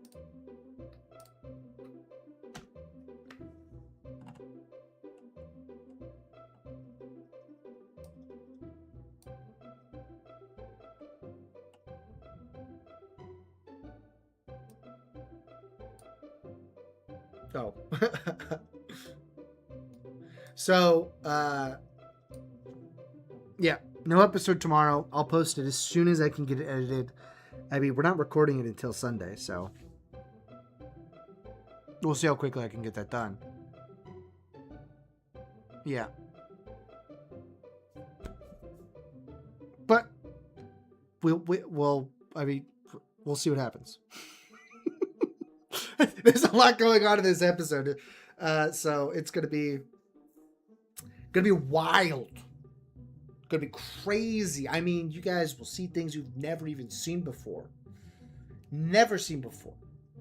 Because they haven't existed until... Actually, one of them didn't exist until yesterday. It's just a map. Like, don't get too excited. It's a map. You know? So.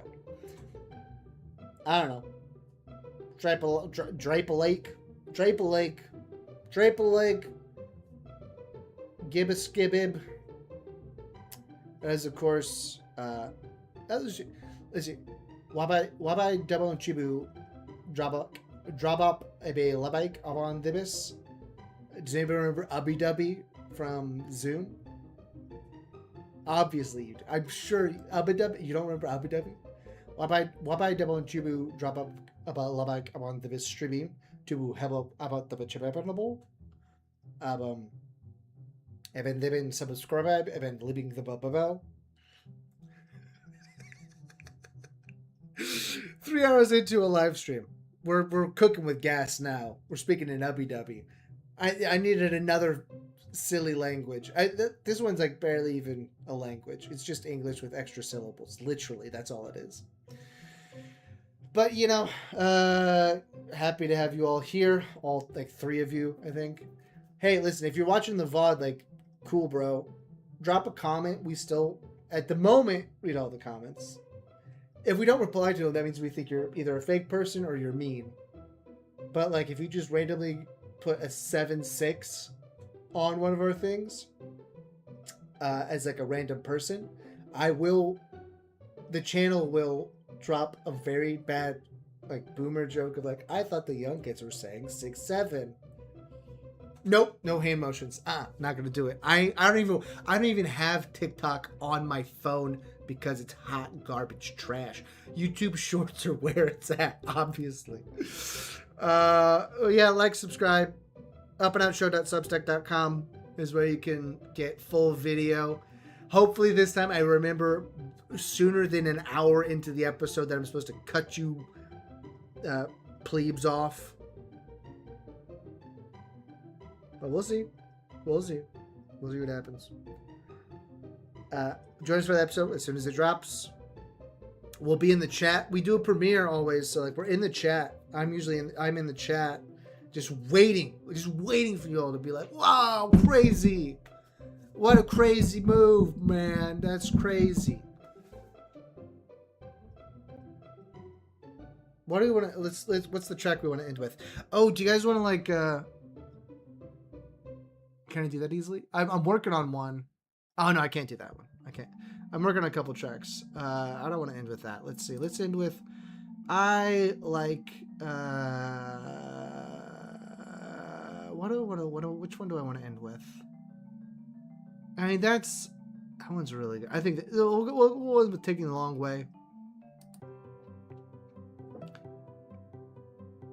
Crank up the jams, brother.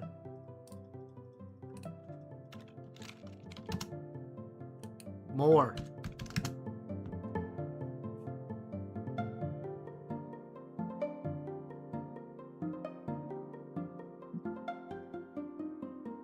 Why am I blurry?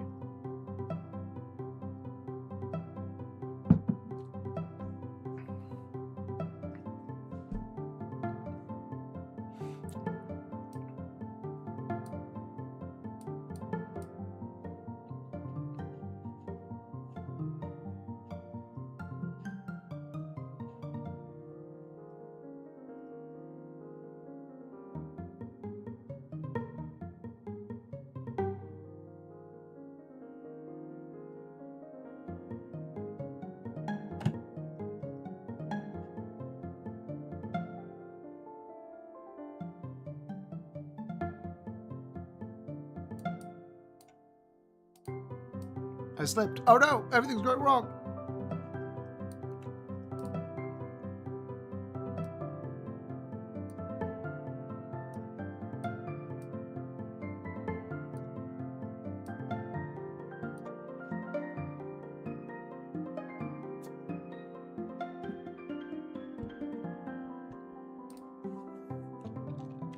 Listen, if you got any last minute questions, we're here till the song ends.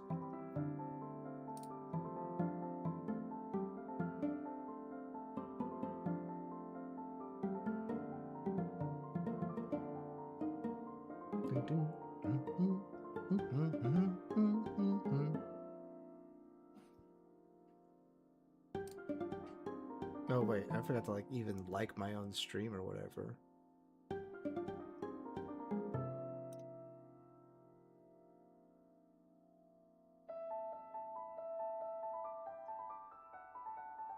I think the description was pretty apropos for what today's stream was.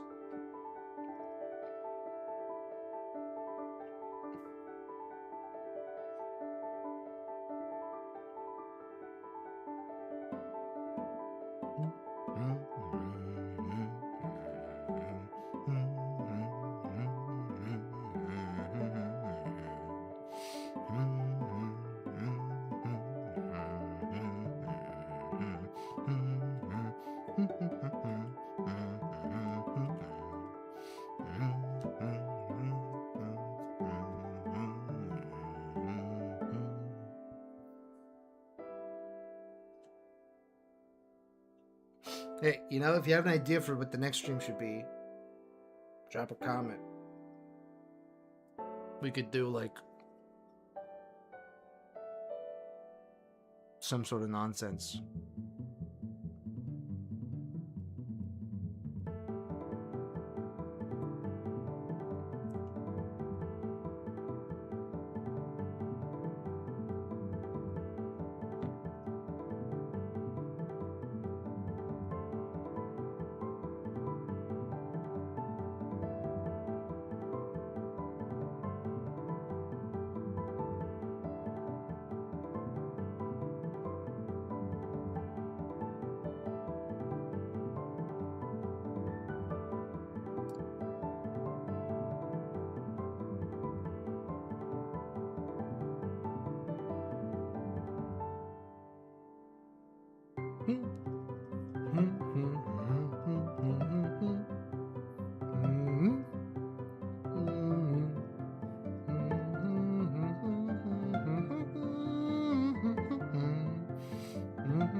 Oh, I should have done a poll.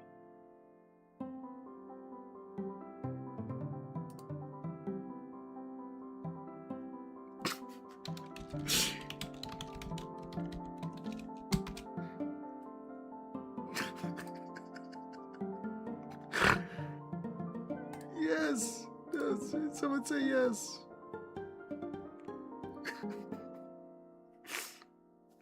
Hold on, I'm gonna go vote on my own poll. Quick before the stream ends! Oh no, I'm not gonna make it! Oh no!